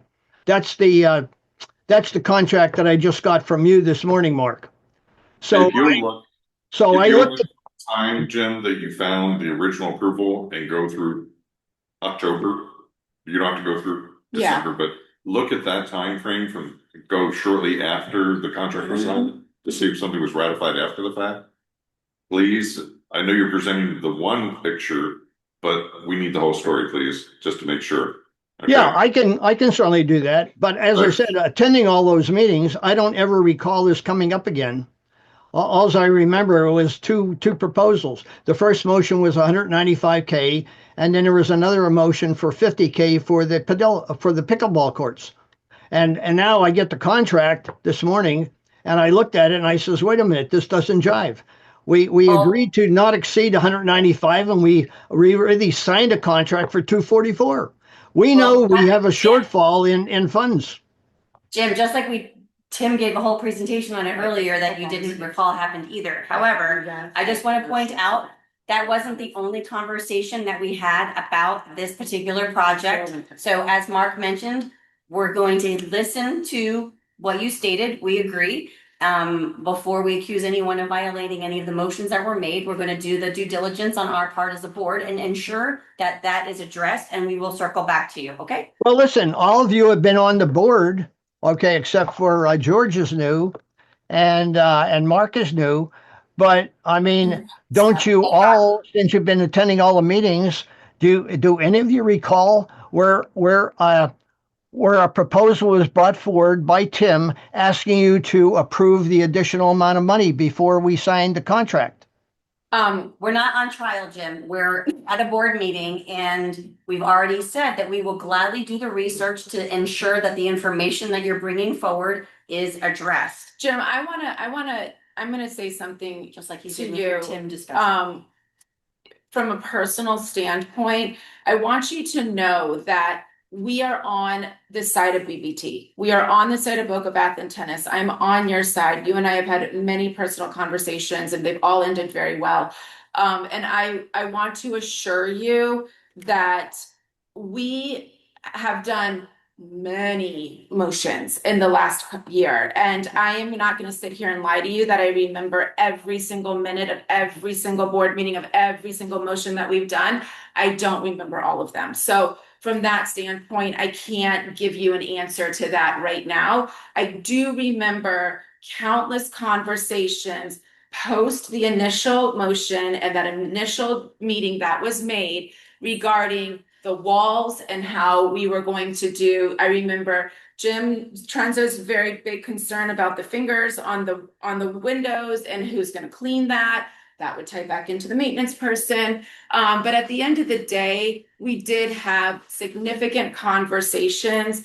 I remember we at different times went over and met over by the pickleball court. We met over by the padel court to discuss a lot of these issues that arose. And so, yes, I do remember discussions being had. I do remember changes needing to be made, especially around the walls, which was going to increase the cost. In fact, I do believe, again, I'm not going to quote myself here, but I do believe that we ratified the motion to move the funds from the pickleball to the walls because we felt like we wanted those hurricane walls, which were more stable and sturdy and lasted longer in other areas. So I appreciate you giving us the time to go back and find the answers for you and you taking the time to find the answers for yourself. But I can assure you there was extensive conversation on this. Let me ask you one final question. Did any of you review the contract before it was signed? We didn't have to because whatever we agreed to as a board, Tim had those explicit instructions to not exceed. So if he was within the guidelines of what the board already agreed to, why would we have to review it? Well, if you've exceeded the 195K, which is now 244, why wouldn't you? Okay, Jim, we're not going to continue on this. I'm sorry. I'm not going to continue wasting everyone's time. We just said we will review it to ensure that he was in compliance. And that's the best thing that we can offer right now. Yeah. Okay, and I will check all of the minutes, okay, to see if there's been anything else that's been written. But I just find it very interesting that, we agree to say we're not going to exceed 195, and now the contract's been signed for 244. Right. Jim, I appreciate your concern. It's process. It's process, guys. Listen, And Kim we gave a whole understand. presentation on it earlier that you questioned that didn't even happen. So we're going to review it and we will promise to get back to you. Thank you. Is there anything else? That's it. Thank you. Thank you. Thank Jim. All right. With that, I would like to make a motion to adjourn the meeting. Oh, Chad, welcome in person. What happened? I didn't get in on. So sorry. I'm so sorry. I'm sorry, but we did talk about it, but we're happy to answer any questions since you made it all the way up here, Chad. Yes. We're always delighted to talk with you. Thank you. I was wondering what you brought here. I didn't know what it was. Excellent. I'm there usually every other day. Yes, I caught you up. The temperature has been 86.4 through the whole winter. It was heated to be 86.4. And it has been 86.4 now since it's the summer, except for the last 4 days or 5 days when it got up to 88 because it was the coolers. Thank you, Jim. Today the coolers appear to be working today, back to 86.4.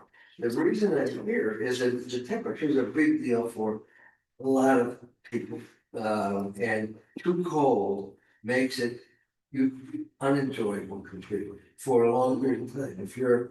I know Ron is there with his grandkids from time to time. There's lots of people who are not in the schools. If it's 82 or 84, you can be in it for less periods of time. And the people, I only know one person who complained about the temperature, and that person was in there for 10 to 15 years. That's it. And there's so many lap swimmers, Bruce, and my next door neighbor's a triathlon guy. Nobody else is complaining. And to take one or two people who wanted cold. Meanwhile, you're supposed to be swimming to get exercise. And the complaint that, well, it's too hard to swim when it's hot. Well, okay, yeah, it's more exercise. The argument is not great. But there's just so many people who are comfortable with the current temperature, who are regular swimmers, the lap swimmers, the people with little kids. I don't have all the names of the people with little kids, but I see them out there. I understand completely. So it makes it, you just can't use it as much. I understand. I ironically actually have had two complaints about the temperature being too warm in the last couple of weeks, and probably mostly all from swimmers. So there is a very delicate balance. I'm witnessing that some people want it hot, some people want it colder. Swimmers want it really cold. I think 82 is obviously far too cold. I do think, and I would like to investigate. Listen, nothing's written in sand. We're not. This is all trial and error. So sorry, it's late. I'm tired. I haven't had dinner yet. All in sand. I thought it. Anyway, so nothing's written in stone. In the warmer months, when it's warmer outside, like summer months, end of spring, I could see us trying to maybe compromise a little bit and reduce the temperature. In the colder months, I agree. It should be higher. It shouldn't be freezing, and you want to be able to enjoy the temperature of the pool. So we are inquiring for a new pool company. That is something we are working towards and something we want to get done. And I will be more than happy to discuss with them. Again, this isn't like a Brittany situation. We can put a poll out. We're not too far off the mark. I have had 20 years hotel and resort experience, and we always kept those pools between 82 and 86, regardless of the geographical location. That was a global initiative, Marriott and Ritz-Carlton. Typically, swimmers, they actually go between 78 and 82, which that's only one use of the pool, right? Because then you have your leisure swimmers, then you have your family swimmers. So I think we're pretty close to getting to the point of nailing it down, and it'll help to have, a better pool company to help us manage a combination of the cooling and the heating. So I think we're pretty close to that. Well, if you had two, we have 33 swimmers on the swimmer list that we know of, regular swimmers. Right. You've had two. And the other 31 haven't said anything. That's true. I haven't had the opportunity to speak to all 33. Super valid point, Chaz. I'm sorry. 33. Build a lap pool. We would love a lap. We have a lap pool. I have a lap pool, that's all we. I want to build a kiddie pool. Separate. I want to build a kiddie pool. So yeah, so here's what we'll do. I can happily poll, send, or you can send a poll out. You're on our pool committee, aren't you? Yeah. Do I need to add pool committee too? Yes. Pool committee?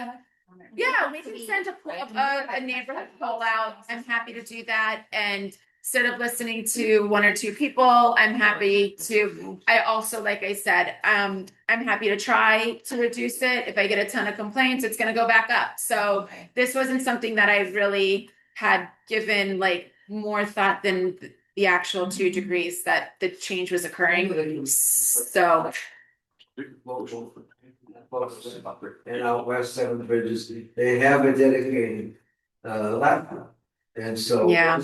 Well, yes, those rules are. Right. They have amazingly high They pay about $40,000 a year in fees. but I appreciate it. Listen, I am here Let's to ask for support. it. Yeah. Does anybody know the Boweries? I'm here to support my swimmers. I was nervous. I said, "Oh, is he angry? Is he what's going on?" Can I